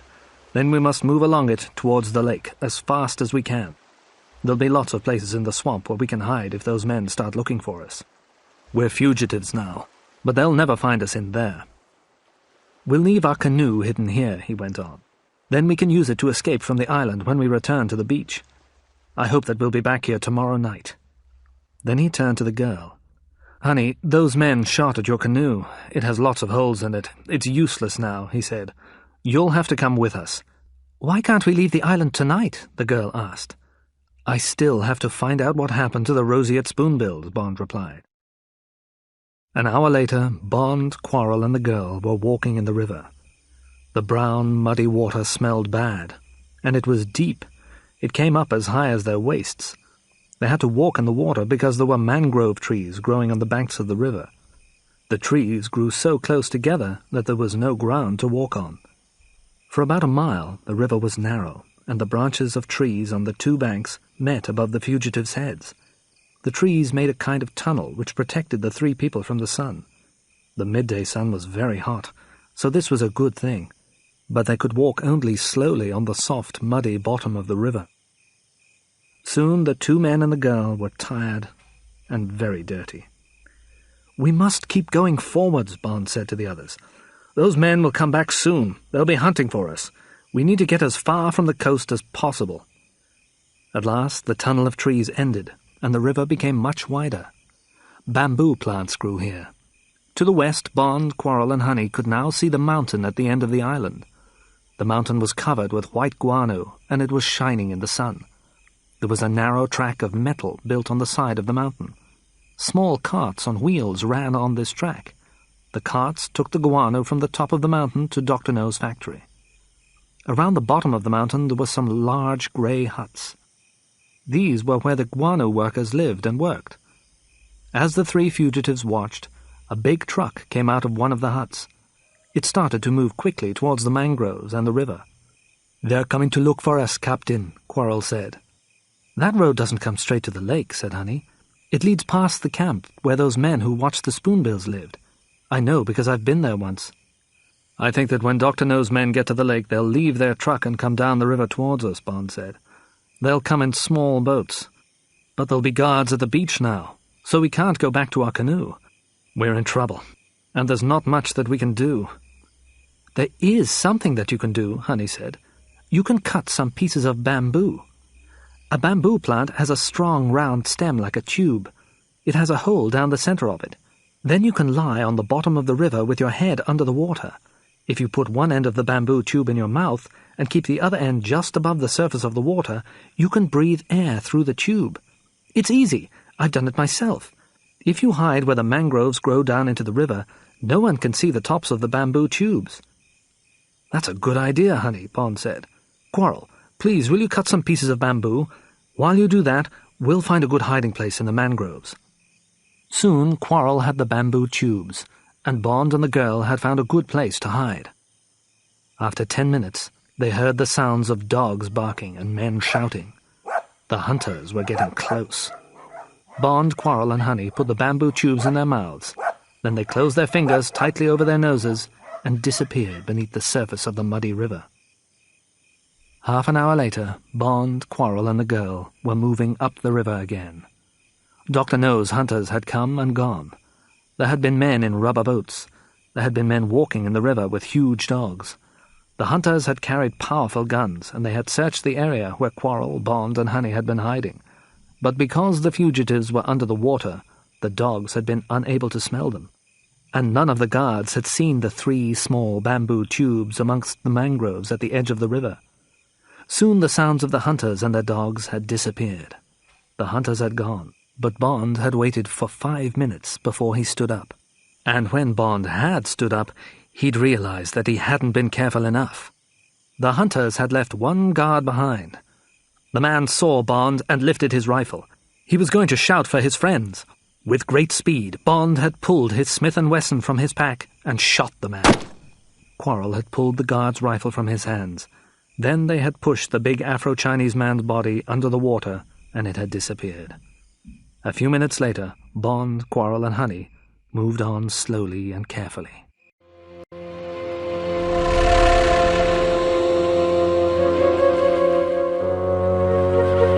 Chapter 11. The Dragon. The sun wasn't quite so hot now. As the air became cooler, insects and frogs started to call and sing. "It must be after 4 o'clock, said Bond. He was guessing the time. His watch was no longer working. "We'll reach the lake in about an hour from now. We'll make a camp there. We'll be safer when darkness comes." "James, why is everyone trying to kill you?" Honey asked him. "You haven't told me the truth about yourself, have you? You aren't here because of the spoonbills. Nobody takes a gun to study birds. And Dr. No's men are hunting you. Why? What are you doing here? Are you some kind of policeman?" "I'm sorry, Honey," Bond replied. "I'm sorry that I've led you into danger. I'll tell you all about it this evening. But yes, I am a kind of policeman. I work for the British government. I've come here to find out why 2 men from a bird sanctuary have died." "We should be safe if we camp on the east side of the lake this evening," Bond went on. "It's quite a large lake, and we'll see the hunters moving round the edges of it if they come. We'll have time to get away." "We can escape from the hunters," Honey said, "but perhaps Dr. No's dragon will come for us. The dragon can go through the water. I've seen it swim." Bond laughed.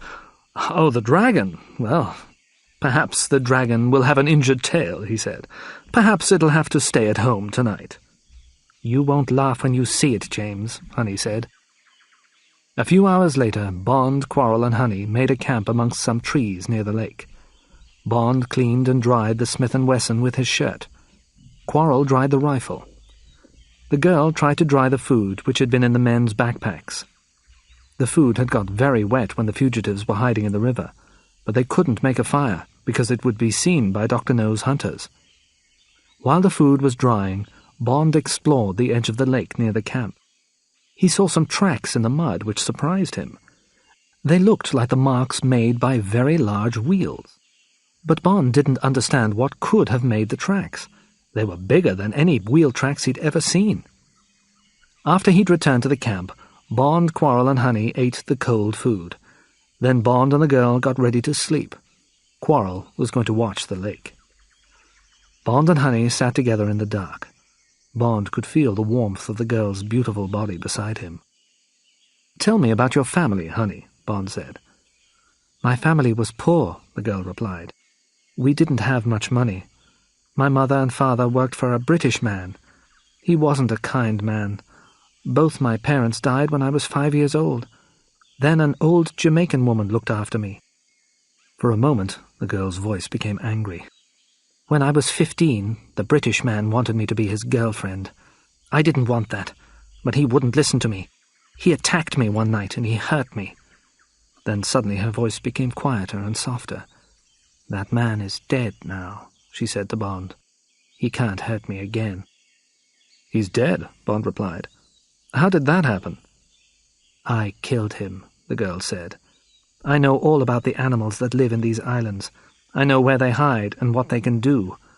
One hot evening, I caught a spider. A black widow. It's a very poisonous kind of spider. The man always slept with his window open when it was warm. So that night, I went to his house. I dropped the spider through the window into his bedroom. In the morning, the man was very ill," the girl went on. "He must have been bitten by the spider. A week later, he was dead." Before he fell asleep, Bond thought about the centipede that someone had put into his hotel room. It was good to know about poisonous creatures if you wanted to kill someone in this part of the world. It was about midnight when the dragon came. Quarrel heard it first. It was smashing and breaking the trees on the other side of the lake. As it moved forward, the thing made a terrible roaring noise. Quarrel ran towards Bond and the girl and woke them. They all looked out from the trees, waiting for something to happen. Then, suddenly, they saw the dragon on the other side of the lake. There was no moon shining in the sky. The only light was from the stars, but they could just see the shape of an enormous animal with a long neck and 2 wings. The dragon moved into the water and started to cross the lake towards the fugitives at great speed. It had huge, very bright eyes. Every few seconds, flames shot out of its mouth. "Oh, James, the dragon is coming for us," Honey said. "You didn't believe me. Now you can see it for yourself." But Bond quickly understood what the dragon was, and he understood the tracks that he'd seen in the mud, too. "It's not an animal, Honey," he told the girl. "It's a machine. Its head and body are made of metal. They're fixed to a kind of tractor. The roaring noise is the sound of the tractor's engine. It has huge wheels, so it can move easily in swamps. It can cross rivers and lakes if they're not too deep. The dragon's eyes are really the tractor's headlights, and inside the head there's a flamethrower, a gun that shoots burning liquid. People use flamethrowers to destroy trees, bushes, and grass," Bond continued, "but soldiers also use them to destroy their enemies. Dr. No uses the dragon to frighten people away from his island, and he uses it to kill people who can't be frightened. It was this machine which frightened and killed the spoonbills. It also killed the wardens who used to live in the bird sanctuary." The terrible killing machine had almost reached the trees where the three people were hiding. Quarrel, who had been listening to Bond's words, suddenly ran forward. "You stay here with the girl, Captain," he shouted to Bond. "I'll try to stop the dragon." Quarrel was a very brave man, but he didn't have a chance against the machine. He fired the rifle at the dragon as he got close to it, and one of its eyes disappeared. But then a huge flame shot out of its mouth. Quarrel screamed as the flames hit him. A moment later, his burnt body lay on the edge of the lake. Honey cried out, and tears ran down her face. Bond was shocked and very angry. His good friend had tried to help them, and he had died in a terrible way. The dragon stopped about 6 feet from Bond and Honey's hiding place.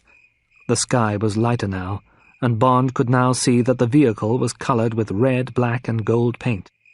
It looked like a dragon in a Chinese picture. A loud voice came from the vehicle. Its driver was speaking through a loud hailer. "Surrender now, or I'll kill you too," the voice said. "Throw down your weapons on the ground. You have 10 seconds to surrender." "We have no choice, honey," Bond said quietly to the girl. "We have to surrender. Come on." The two of them walked to the edge of the lake, and Bond threw down his gun. He tried not to look at the burnt body of his friend lying in the mud. A door opened in the back of the dragon, and 2 men got out of the vehicle. They were both strong Afro-Chinese men. The tallest man held a machine gun. The other man was carrying 2 pairs of handcuffs. "Don't try to escape," the man with the gun said. "I've killed your friend. I'd be happy to kill you too. But Dr. No wants to talk to you. If you both come with us quietly and calmly, you might still be alive tomorrow. If you try to escape, I'll kill you now, both of you." The tall man kept his gun pointed at Bond, while the second man put a pair of handcuffs around the girl's wrists. Then he put handcuffs around Bond's wrists too. The 2 men pushed their prisoners inside the tractor, and a moment later the tall man started the engine.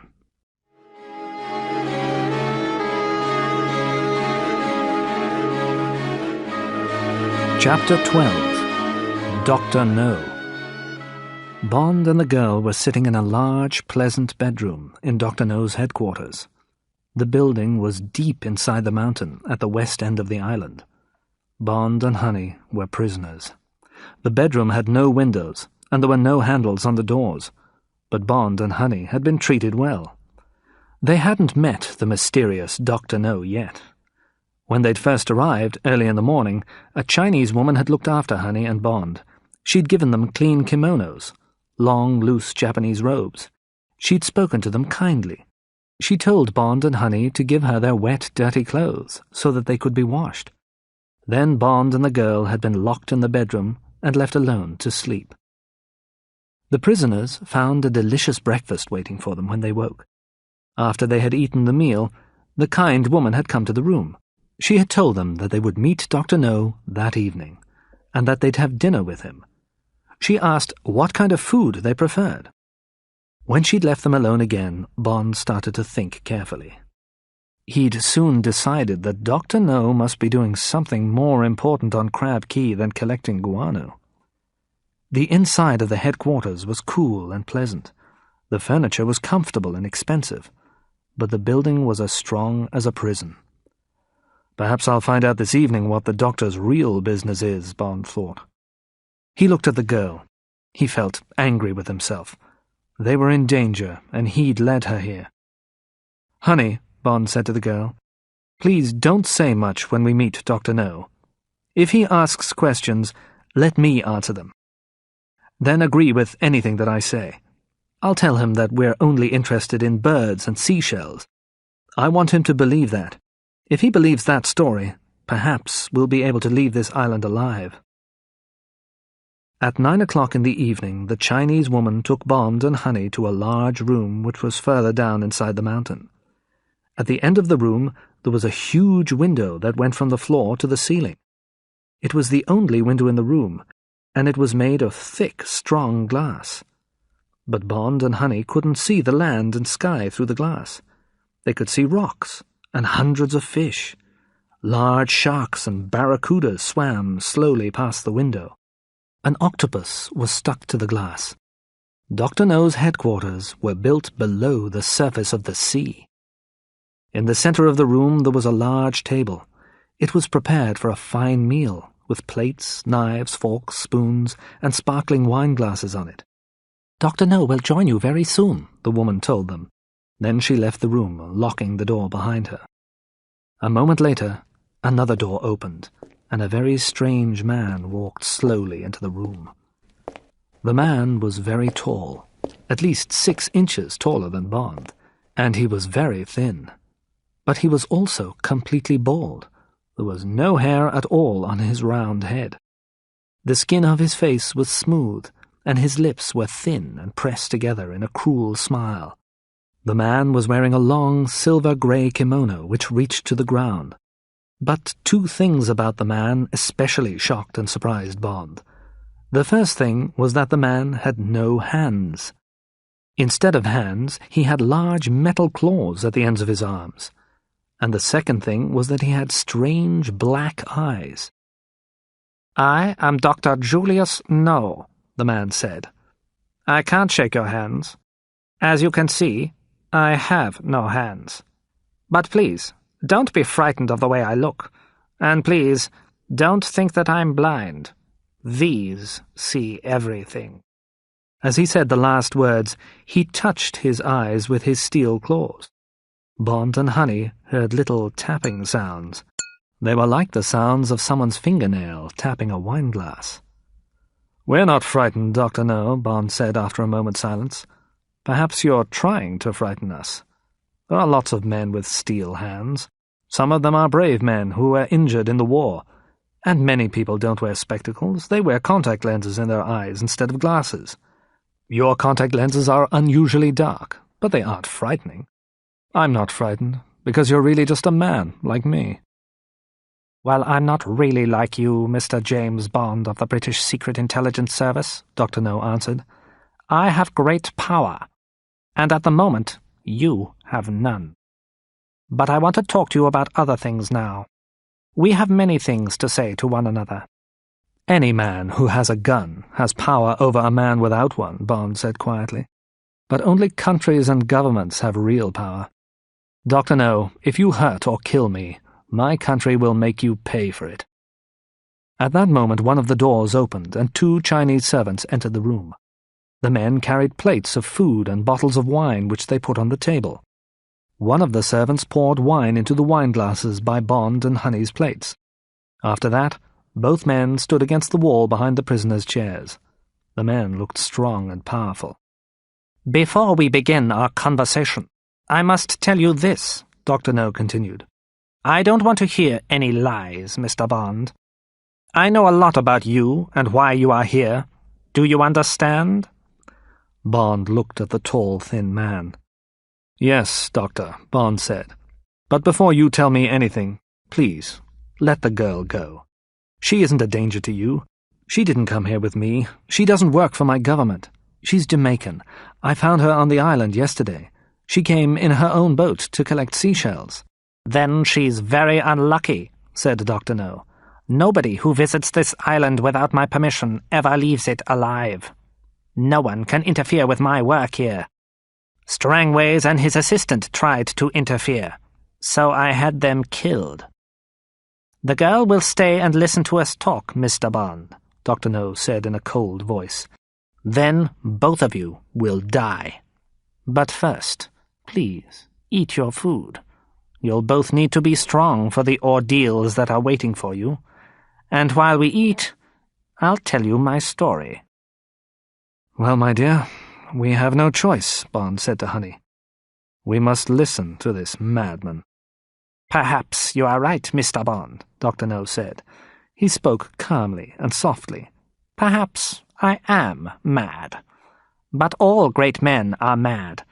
And I'm certainly a great man." So Bond and Honey tried to eat while Dr. No told them about his life. "My father was a German man who lived in China, and my mother was a Chinese woman from a good family," he began. "But my mother and father were not married. After I was born, I lived with my aunt, but she didn't love me.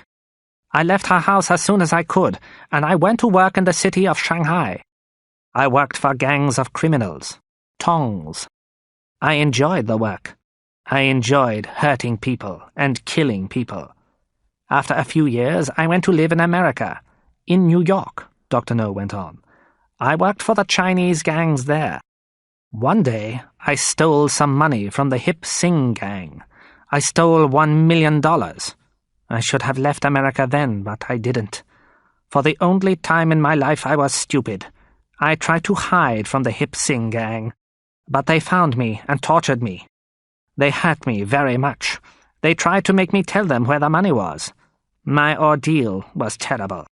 But I didn't tell them what they wanted to know. So they cut off my hands and let me go. While Dr. No was speaking, Bond was thinking carefully. How could he escape? And where could he get a weapon? The knife that he'd been given to eat his meat with was very sharp. It would be a useful weapon if he could hide it. He had an idea. He moved his arm suddenly and knocked over his wineglass. Then, while he was cleaning up the liquid, he carefully pushed the sharp knife into the sleeve of his kimono. Dr. No didn't see what Bond was doing. He was only interested in telling his own story, and the servant who took away Bond's plate and brought him a dish of fruit didn't see that a knife was missing. I moved to the west coast of the United States, Dr. No was saying. I used the $1 million very well. I paid a doctor to change the shape of my face. I had these contact lenses made for my eyes. I had all my hair removed. I started to wear special shoes, which made me look much taller. I changed my name. Then I went to a college and studied medicine. I knew that I wouldn't be able to work as a doctor because doctors need real hands. But for many years I studied people's bodies and minds. Those subjects interest me the most. But of course, I had to earn some more money. When my medical studies were finished, I bought this island, the doctor said. I brought some workers here, and I started to collect and sell the guano. I've lived here for 14 years. I'm proud of what I have done, Mr. Bond. I was tortured by the tongs, but I lived after that terrible ordeal. And now, I'm a very rich and a very successful businessman. That's why I'm a great man, Mr. Bond. Well, I'm sure that you are a very clever man, Dr. No, Bond replied. But I don't believe that you live here just to collect guano for fertilizer. You live here for another reason. You're working for somebody else. I'm sure about that.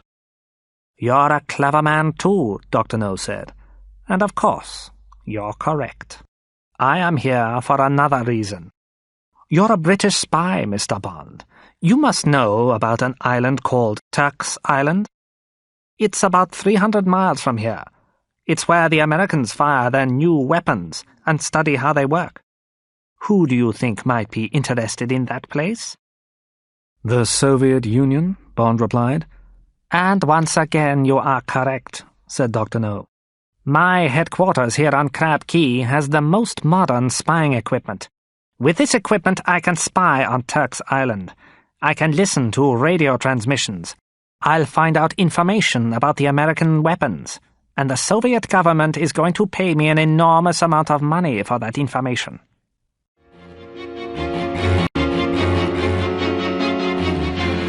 Chapter 13. Endurance. Dr. No stopped speaking and looked at Bond and Honey for a few moments. When he spoke again, his voice was almost sad. I can tell you everything tonight, because neither of you will be alive to tell anyone else about it tomorrow, he said. They'd finished eating their fruit now. One of Dr. No's servants took away the wine glasses and the empty plates. The other servant put a box of cigarettes and a gold cigarette lighter next to Bond. Please, smoke a cigarette if you want to, Mr. Bond, said Dr. No. You have a few more minutes to enjoy yourself. Bond lit a cigarette and waited until the Chinese servant was standing by the wall again. Then Bond carefully pushed the cigarette lighter into the sleeve of his kimono. He now had 2 weapons. Well, I think that we've said all that there is to say, Dr. No said. When you've finished your cigarette, Mr. Bond, your ordeal will begin. The girl's ordeal will be different from yours. Dr. No looked at Honey for a few minutes. Then he continued speaking. Now his voice was soft and cruel. "You will feel more pain than you've ever felt before," he said. "I'm interested in pain, and I'm interested in how men and women can endure pain." "Endurance is a very interesting subject," Dr. No went on, in a quieter voice. "Sometimes I make experiments on people like you two, people who come here without my permission. You two have made a lot of trouble for me, so I'll give you a lot of pain. But please, remember this. You'll die, yes, but your deaths will be useful. Your deaths will increase our knowledge about people's bodies. One day, I'll give the results of my experiments to the scientists of the world. My experiments will make me famous." Dr. No pointed at Honey. "You'll die in an unusual way," he told her. "I've only made this experiment once before. I experimented on a woman who worked for me on the island. That woman endured pain for 3 hours before she died." Bond was listening to what Dr. No was saying to Honey, but he was also thinking about how to save her. "This island is called Crab Key because many thousands of crabs live here," Dr. No told the girl. "You're a Jamaican, so you must know about these crabs. They're as big as plates, and they have black bodies. At this time of year, the crabs come from their homes by the seashore, and they climb up towards the mountain. They eat anything that they find in their paths. One of their paths to the mountain is very close to this building," Dr. No continued. "And tonight, as the crabs walk along their path, they'll find a young woman. She'll be tied to the ground. That woman will be you, Miss Ryder. The crabs will touch your body with their claws. They'll eat you slowly. It'll be a horrible death. How many hours will pass before you die? Can you guess?" The girl cried out. Then she closed her eyes and her head fell forward. She didn't move or speak. She had fainted. A moment later, Dr. No spoke some words in Chinese to the servant who stood behind Honey's chair. The man moved forward, picked up the unconscious girl easily, and put her over his shoulder. Then he walked towards the door. The door opened, and he left the room. At the same time, the other servant walked up behind Bond, grabbed Bond's arms and pressed them tightly to his sides. The servant's hands were huge and strong. For half a minute, there was silence.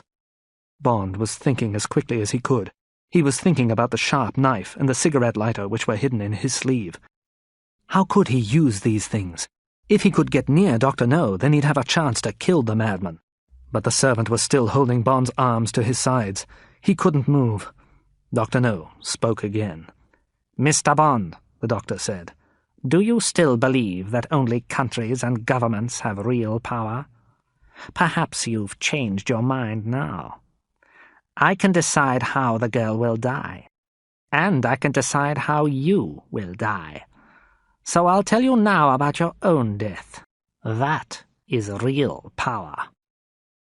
"I'm interested in what people's bodies can endure," Dr. No continued, "but I'm also interested in the endurance of people's minds. For example, how does a person's mind endure terror? The worker who I left out for the crabs didn't die from the injuries that the crabs made on her body. She died of terror. But I want to find out how long a human body can endure pain before it loses all its strength. So I've made a new experiment. I've made a kind of obstacle course. And you, Mr. Bond, will now be the subject for my experiment. Your body and your mind will be tested. Some of my obstacles are physical. You'll have to endure pain and injuries to your body. Other obstacles are mental. You'll have to endure fear and doubt in your mind. You've slept well and eaten good food, Dr. No went on. Your body is strong and fit. Now I want to see how long you can endure my obstacle course. I want to know how many obstacles you'll overcome before you die, Mr. Bond. You won't complete the course. You will die before the end. There'll finally be one obstacle that you can't overcome. Which will it be? Yes, I ask myself that. Which will it be? And after your death, Dr. No said with a terrible smile, I'll examine your body very carefully. You'll be the first man to be tested on my obstacle course, Mr. Bond, of the British Secret Intelligence Service. You're very lucky. Please, try to think about that as you die. The doctor finished speaking, turned away, and walked out of the room. Now all Bond's thoughts were about escaping.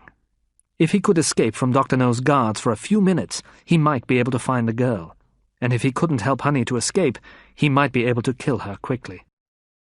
That would be better for her than the death which Dr. No had described. As Bond thought about this, the servant pulled him from his chair. Bond kept his arms tightly against his sides. Between his right arm and his body he was now holding the sharp knife and the cigarette lighter. The Chinese man took Bond out of the room and pushed him into a lift. The lift travelled upwards for a few minutes and then stopped.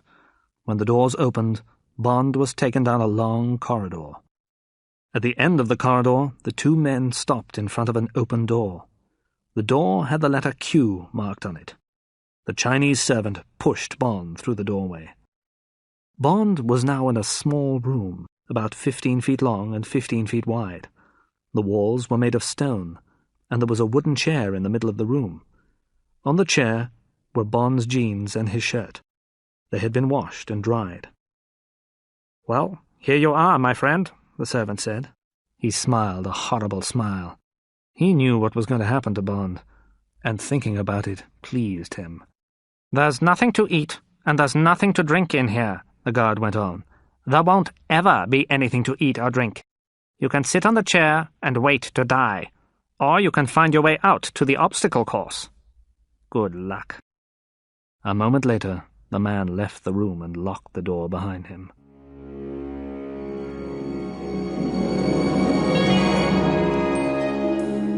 Chapter 14. The Obstacle Course. Bond looked more carefully around the little stone room. The door was made of strong metal, and there was no handle on it. Above the door there was a small window made of very thick glass. He wasn't going to escape that way. But high up on one wall in a corner there was a ventilation grill. The grill was made of thick wire, and Bond could feel cool air coming through it. The grill covered a circular opening, which was wider than Bond's shoulders. Well, that grill covers a ventilation shaft, Bond said to himself. I guess that the shaft leads onto the obstacle course. I must hurry. Dr. No's men must have taken Honey out onto the mountainside already. Bond took off the kimono and quickly put on his own clothes. He looked at the cigarette lighter and the knife. Perhaps he could use these two things as weapons. They might be useful during the ordeal that he was going to endure. But then he saw that the frame of the grill was made from one long piece of wire. If he could pull the grill away from the wall and straighten the wire frame, perhaps he could make a spear from it. Bond put the lighter in his pocket. Then, holding the knife in his teeth, he moved the chair. He put it against the wall just under the grill. He stood on the chair and grasped the metal grill with his right hand. There was a flash of blue light. Bond felt a terrible pain in his arm, and he was thrown backwards off the chair. His head hit the stone floor, and for a few moments he was unconscious. Bond woke up. There was a smell of burning skin in the air. Bond looked at his right hand. A red mark across his fingers showed where the grill had burned him. The grill had been electrified. And as he looked at the burn, he started to feel pain in his hand. Then he thought about Honey Rider.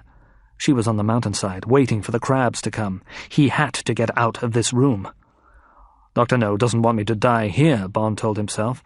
That was just the beginning of my ordeal. That was the first physical obstacle. Pain. Has the doctor turned off the electricity now? I think that he'll let me go on. He wants me to endure different kinds of pain. Now this is one of his mental obstacles. Will I be able to touch the grill again, or am I too frightened of the electricity? He wants to know if I've lost my nerve. Well, I haven't. Bond cut a piece of cloth from the kimono and wrapped it around his injured hand. Then he climbed onto the chair again and he grasped the grill with his left hand. There was no flash this time. He pulled the grill with all his strength. After a moment, the whole frame came away from the wall. He grasped the electric cable which was attached to the frame, and he tore it away. Then he started to pull the wireframe off the grill. Soon Bond had pulled the wireframe straight. He had made it into a simple spear about 4 feet long. At one end there was a sharp point. Bond bent a few inches of the wire to make a hook at the other end. Then he bent the spear in half, and he pushed it down inside one leg of his jeans. Now the hook was on the outside, over his belt. Bond put the knife between his teeth again. Then he jumped up onto the chair and pulled himself up through the circular opening in the wall. A moment later, Bond was inside the horizontal ventilation shaft. The shaft was about 4 inches wider than Bond's shoulders, and it was made of shiny, slippery metal. When he lit his cigarette lighter for a few moments, Bond saw that the shaft continued straight ahead. Lying flat on his stomach, Bond began to crawl forwards. The air in the shaft was cool. Soon, Bond knew, something else would happen to him. He would reach another obstacle. But his enemy didn't want him to die yet. Dr. No wanted to know how much pain Bond could endure.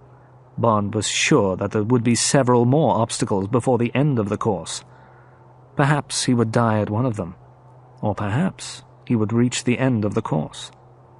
But what then, Bond asked himself. If I'm still alive at the end of the course, Dr. No will try to kill me. So, is there any hope for me? Bond thought, as he crawled forward. Dr. No wants me to believe that there's no hope. That's another one of his mental obstacles. But he doesn't know about my 3 weapons. And he doesn't understand how strong my feelings are. I want to stay alive and kill him. After a few minutes, Bond reached the end of the horizontal shaft. Now there seemed to be a light shining above him. Bond turned over carefully, so that he was lying on his back. Above his head, there was another shaft of bright metal, a vertical shaft. There was a light far away at the top of this shaft. Bond guessed that the shaft was about 50 yards high. Carefully, Bond stood up. Could he climb up this smooth, vertical shaft? He thought that he could. He took off his shoes. Then he took a deep breath of air and pressed his shoulders against the sides of the shaft. While his elbows held his body still, he pulled his legs up a few inches. Then he pressed his feet against the sides of the shaft. His feet held him in his new position while he pulled in his shoulders and straightened his legs. This movement pushed his body a little higher up the shaft. The bare skin on his hands and feet stuck to the metal walls of the shaft. It stopped him slipping back down. Moving like this, about 6 inches each time, Bond slowly climbed up the shaft. It was painful and tiring. The muscles in Bond's stomach, arms and legs began to shake. When he was about halfway up, his feet began to slip on the shiny metal. He had slipped about a yard back down the shaft before he could stop himself. He realized what the problem was. He was getting hot, and his hands and feet were wet with sweat. So he closed his eyes, and he stayed in the same place for 10 minutes until he was cooler. Then, very carefully, he wiped each foot on the cloth of his trouser legs and started to climb again. It seemed a very long time before Bond reached the top of the shaft. When he did reach it, he noticed 2 things. First, he could feel cold air on the left side of his face. Then he saw that the light, which he had seen while he was climbing, came from a glass window. The window was the ceiling of the shaft. After a few moments, Bond realized that the cold air came from another horizontal shaft which joined the vertical one here. He would be able to pull himself into it. When he did that, he would be able to lie flat for a while and rest. His feet and arms and shoulders were terribly painful, but after a rest, he could continue on the obstacle course. Using the last of his strength, Bond pulled himself into the new shaft and turned onto his back. For a few minutes, he lay there, unable to move. Then suddenly, he fell asleep. Bond woke slowly. He didn't know how long he had been sleeping, but he knew that he felt a little stronger now. It was time for him to move on to the next obstacle. Before he turned onto his stomach, he looked up at the window in the ceiling. Someone was behind the glass, watching him. Bond said something very rude about Dr. No. The person couldn't hear what Bond said, but Bond hoped that the person saw the shapes of the words on Bond's lips and understood them. A moment later, Bond was crawling along the new shaft. Like the first shaft, this one was dark. There were no lights or windows in it. After a few minutes, Bond realized that the metal walls of the shaft were getting hot.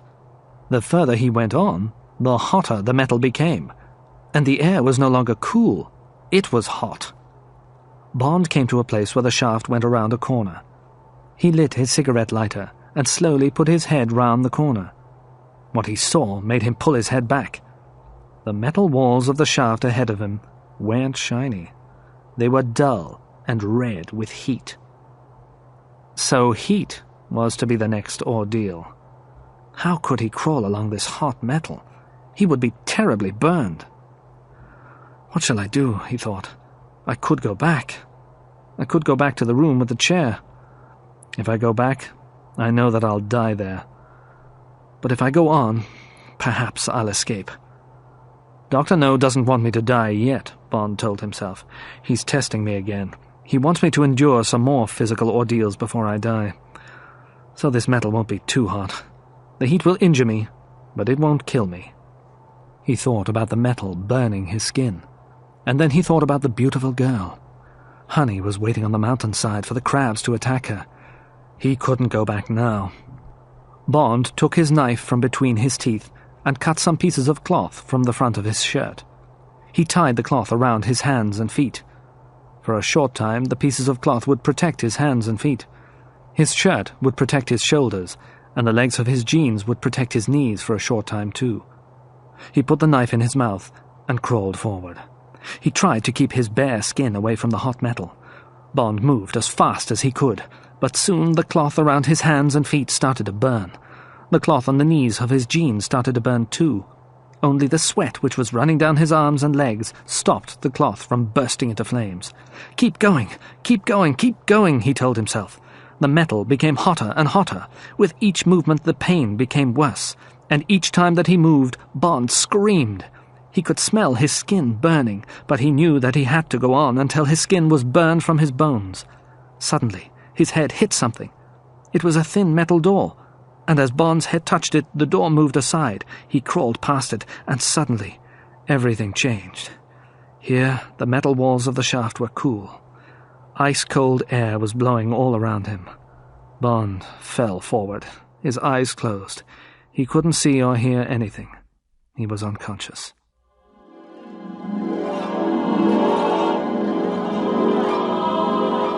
Chapter 15.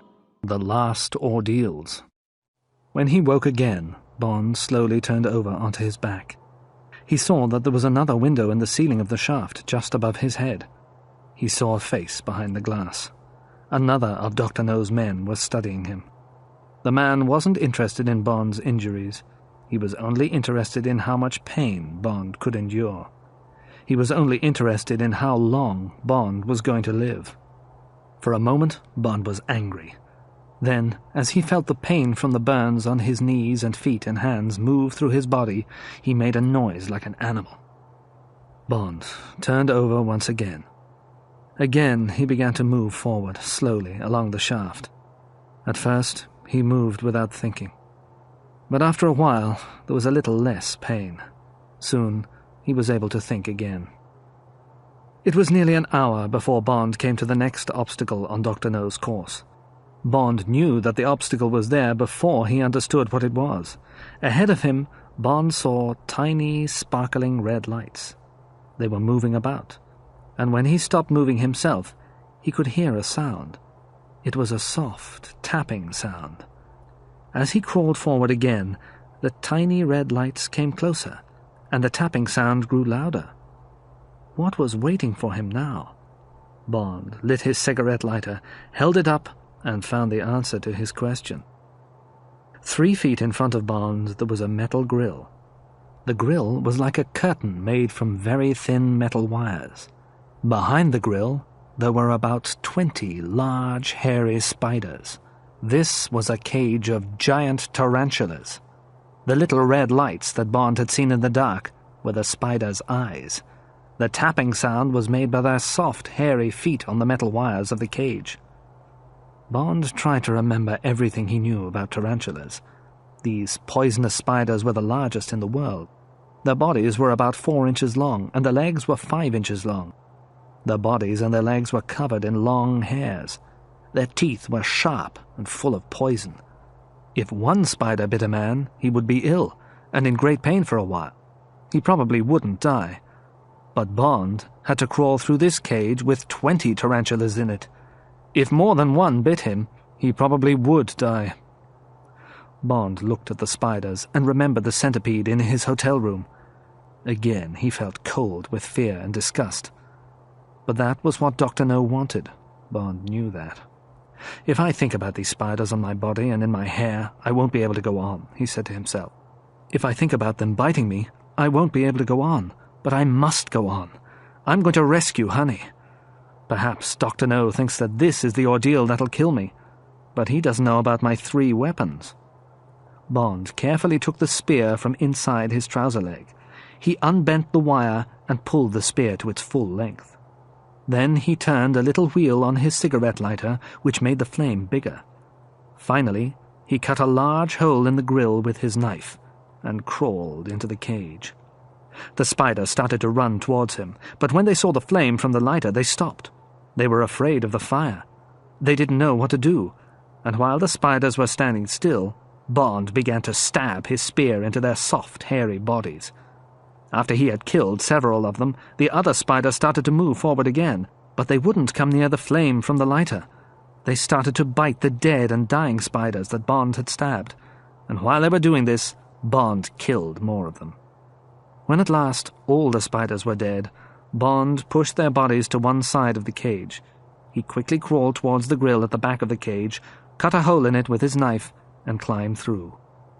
When Bond left the cage, he bent the spear in half again. Then he pushed it down inside one leg of his jeans. He put the lighter back in his pocket, and he put the knife between his teeth again. A light came on above his head. Bond looked up and saw what he expected to see. Another of Dr. No's watchers was looking at him. But this man moved his head slowly from side to side. Then he looked very, very sad. Finally, he held up his hand with the thumb pointing downwards. "He's telling me that this is the end," Bond thought. "He's saying, the next ordeal will kill you." There was nothing Bond could do. He had to move forward. Soon he realized that the shaft was sloping downwards, and he realized that the metal walls were more slippery than before. After a few minutes, the weight of his own body was moving him along. Bond didn't have to crawl anymore. He didn't have to move his arms and legs at all. For a while this felt pleasant. He was able to rest and move at the same time. But then the slope became steeper, and Bond realized that he was moving faster and faster. He pressed his hands and feet against the sides of the shaft, but the metal tore his skin. He couldn't stop now, even if he wanted to. And then suddenly he could see bright sunshine ahead of him. As he got closer to the sunlight, he could smell the sea. In a moment, he came to the end of the shaft and fell out into the air beyond it. 100 feet below him, Bond saw the blue-grey water of the Caribbean Sea. He had just enough time to remove the knife from his mouth and stretch his arms out in front of him before he entered the water. As he hit the water, Bond fell unconscious for a few moments. But by the time that his body had come up to the surface of the water, he was conscious again. He started to swim, and as he swam, he looked around him. Bond was swimming in a small inlet that had the shape of a triangle.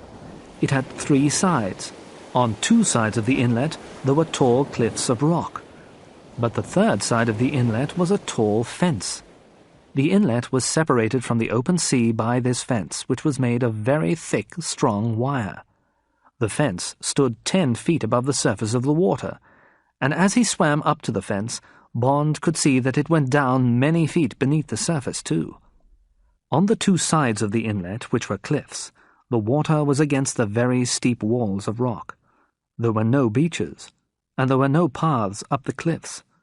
Bond was very tired, and his body was full of pain, but he knew that he had to climb the fence. The fence was like a huge metal net. There were lots of places where he could put his feet and hands when he started to climb. Bond pulled himself out of the water and up onto the fence. He stopped with his feet on a horizontal wire which was about 3 feet above the surface of the water.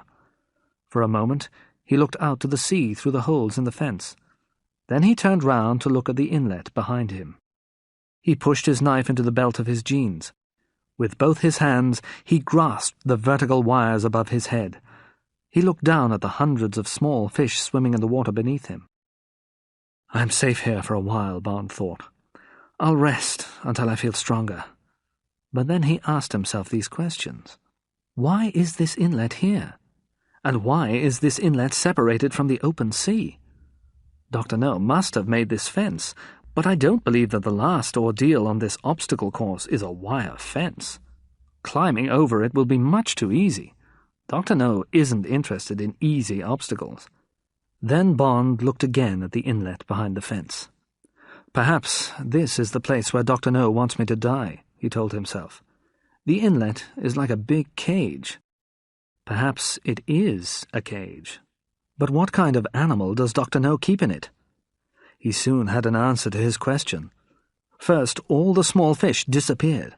They swam quickly away from the fence. Then, a moment later, the shape of an enormous grey creature appeared in the water, just beneath the place where Bond was standing.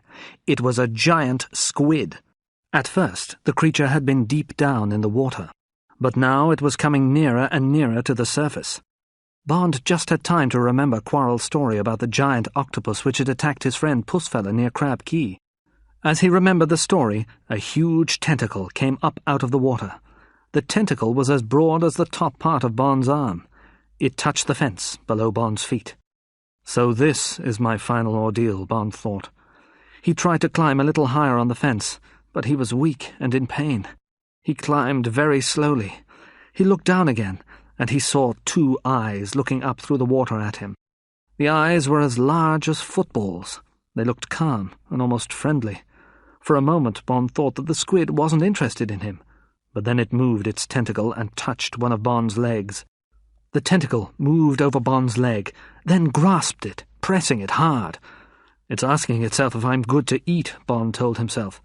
A moment later, the squid attacked. A second long tentacle came up out of the water and grabbed Bond's left arm.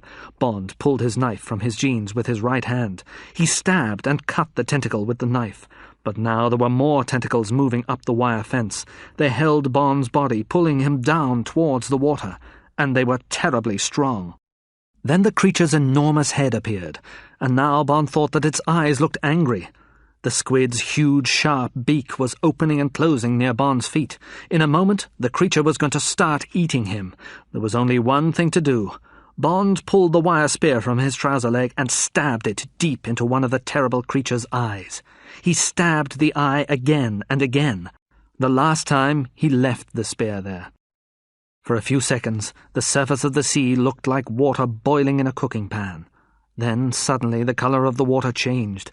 The sea around Bond was no longer blue, it was black. When Bond had stabbed the squid, it had released ink from its body.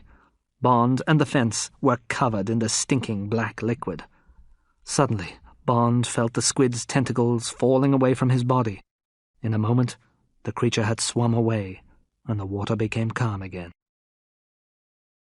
After the giant squid had gone, Bond rested on the fence for a while. Then he slowly climbed over the top of the fence and dropped down into the sea on the other side. He swam towards the shore of the rocky headland on the south side of the fence. Soon he could see a path in the rocks of the headland. He thought that the path must lead up to Dr. No's headquarters. All night there had been two thoughts in Bond's mind. He wanted to live long enough to kill Dr. No, and he wanted to save honey from the black crabs. But it was many hours now since Bond had started his ordeal. It had been late evening when Dr. No's servant had locked him in the stone room with the ventilation grill, and now it was morning. The girl must be dead. The only thing to do now was to find Dr. No. "I still have the knife," Bond told himself. As Bond pulled himself out of the sea, he had a surprise. He heard a loud sound. It was the sound of a ship's siren. It was coming from somewhere close to where Bond was standing. The path in front of him led along the bottom of the cliff and went around the end of the headland.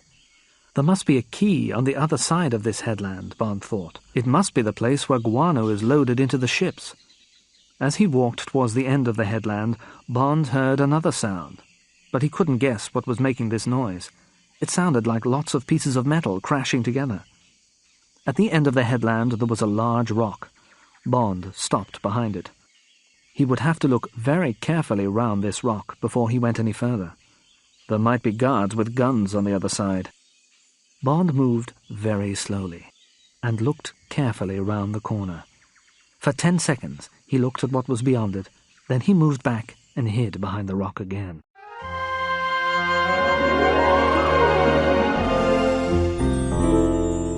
Chapter 16. Licensed to Kill. Bond hid behind the large rock.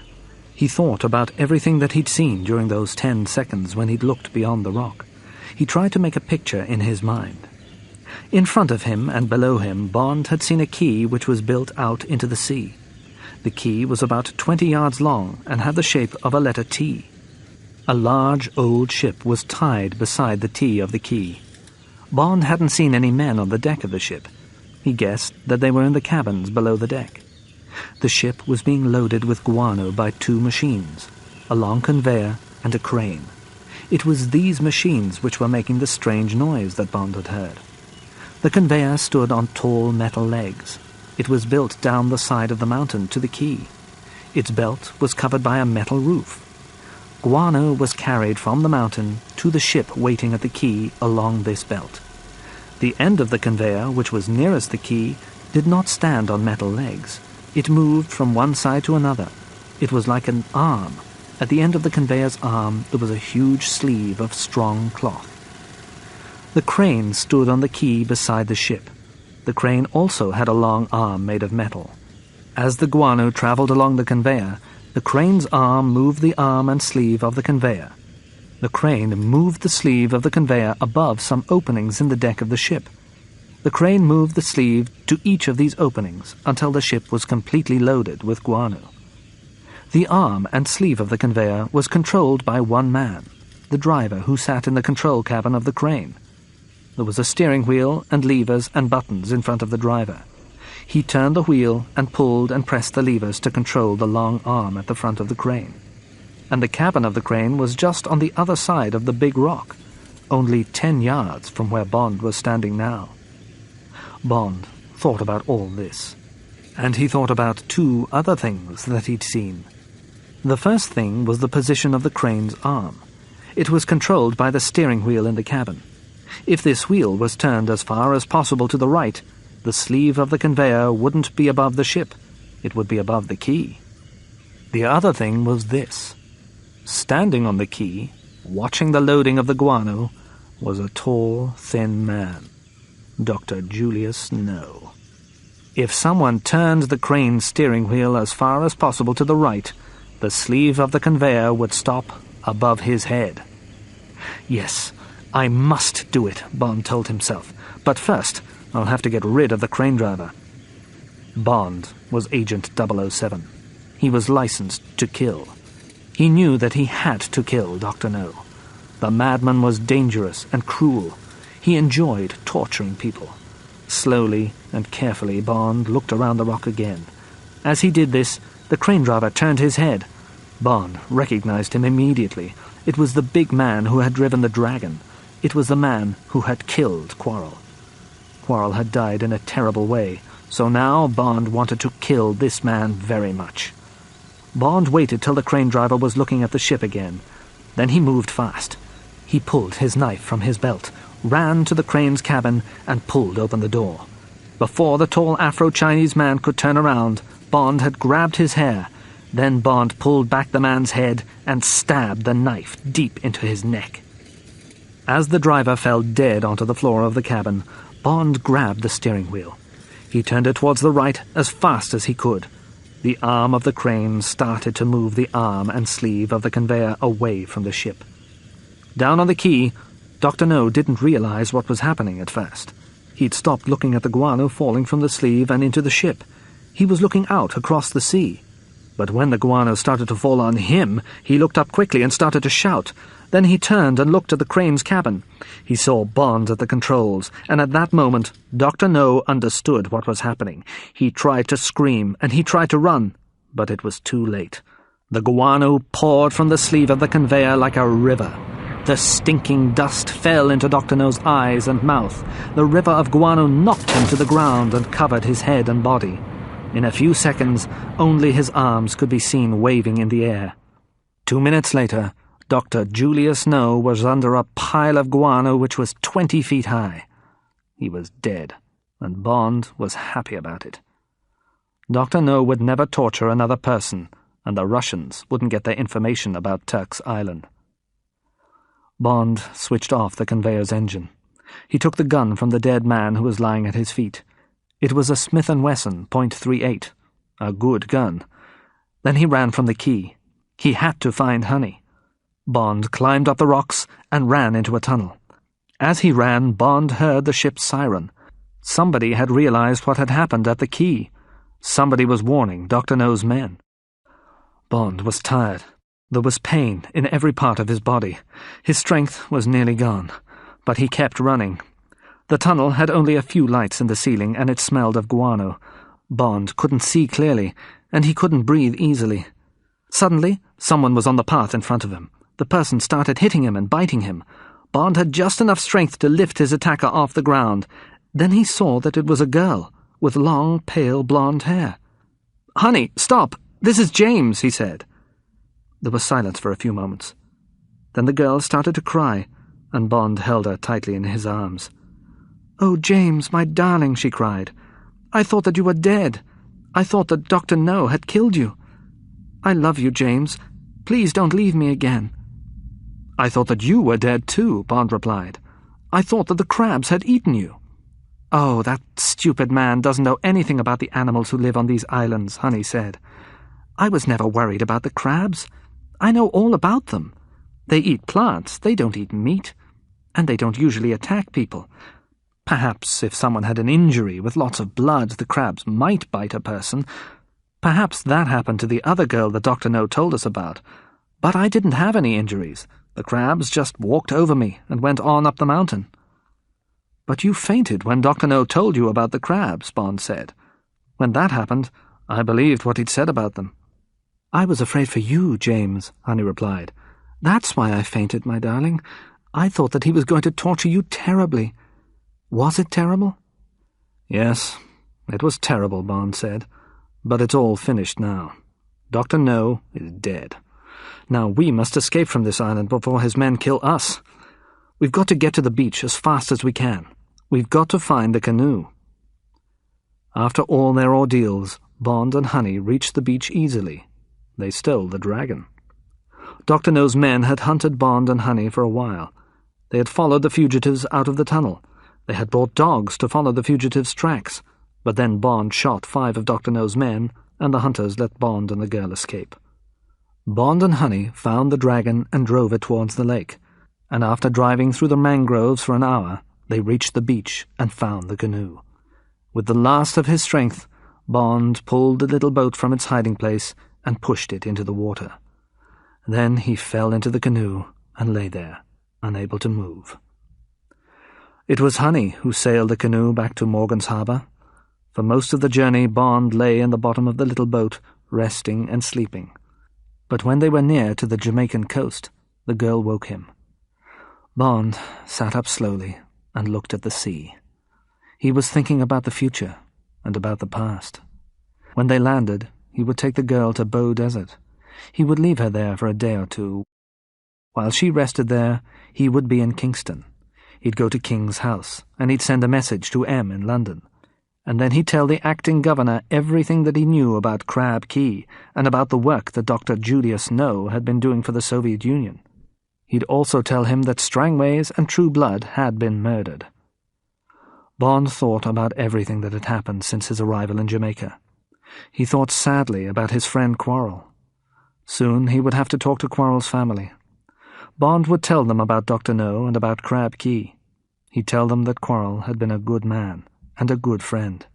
He'd tell them about the money that they would soon have from Quarrel's life insurance. But he wouldn't tell them exactly how his friend had died. Bond thought about Honey, too. She was clever. She could study sea animals at a university. He'd ask Bladel Smith to arrange that. And he'd asked the colonial secretary and his wife to look after Honey for the next few years. He couldn't do more for her than that. Soon, there would be another mission for Bond. Soon, he'd have to return to London. But before he had to leave, he would spend some time alone with Honey. They wouldn't have much time together. He hoped that the girl would understand that. She'd said that she loved him, but the life of an SIS agent was a lonely and difficult one. There wasn't much time in an agent's life for love. James Bond was very thoughtful as he watched the coast of Jamaica get nearer and nearer.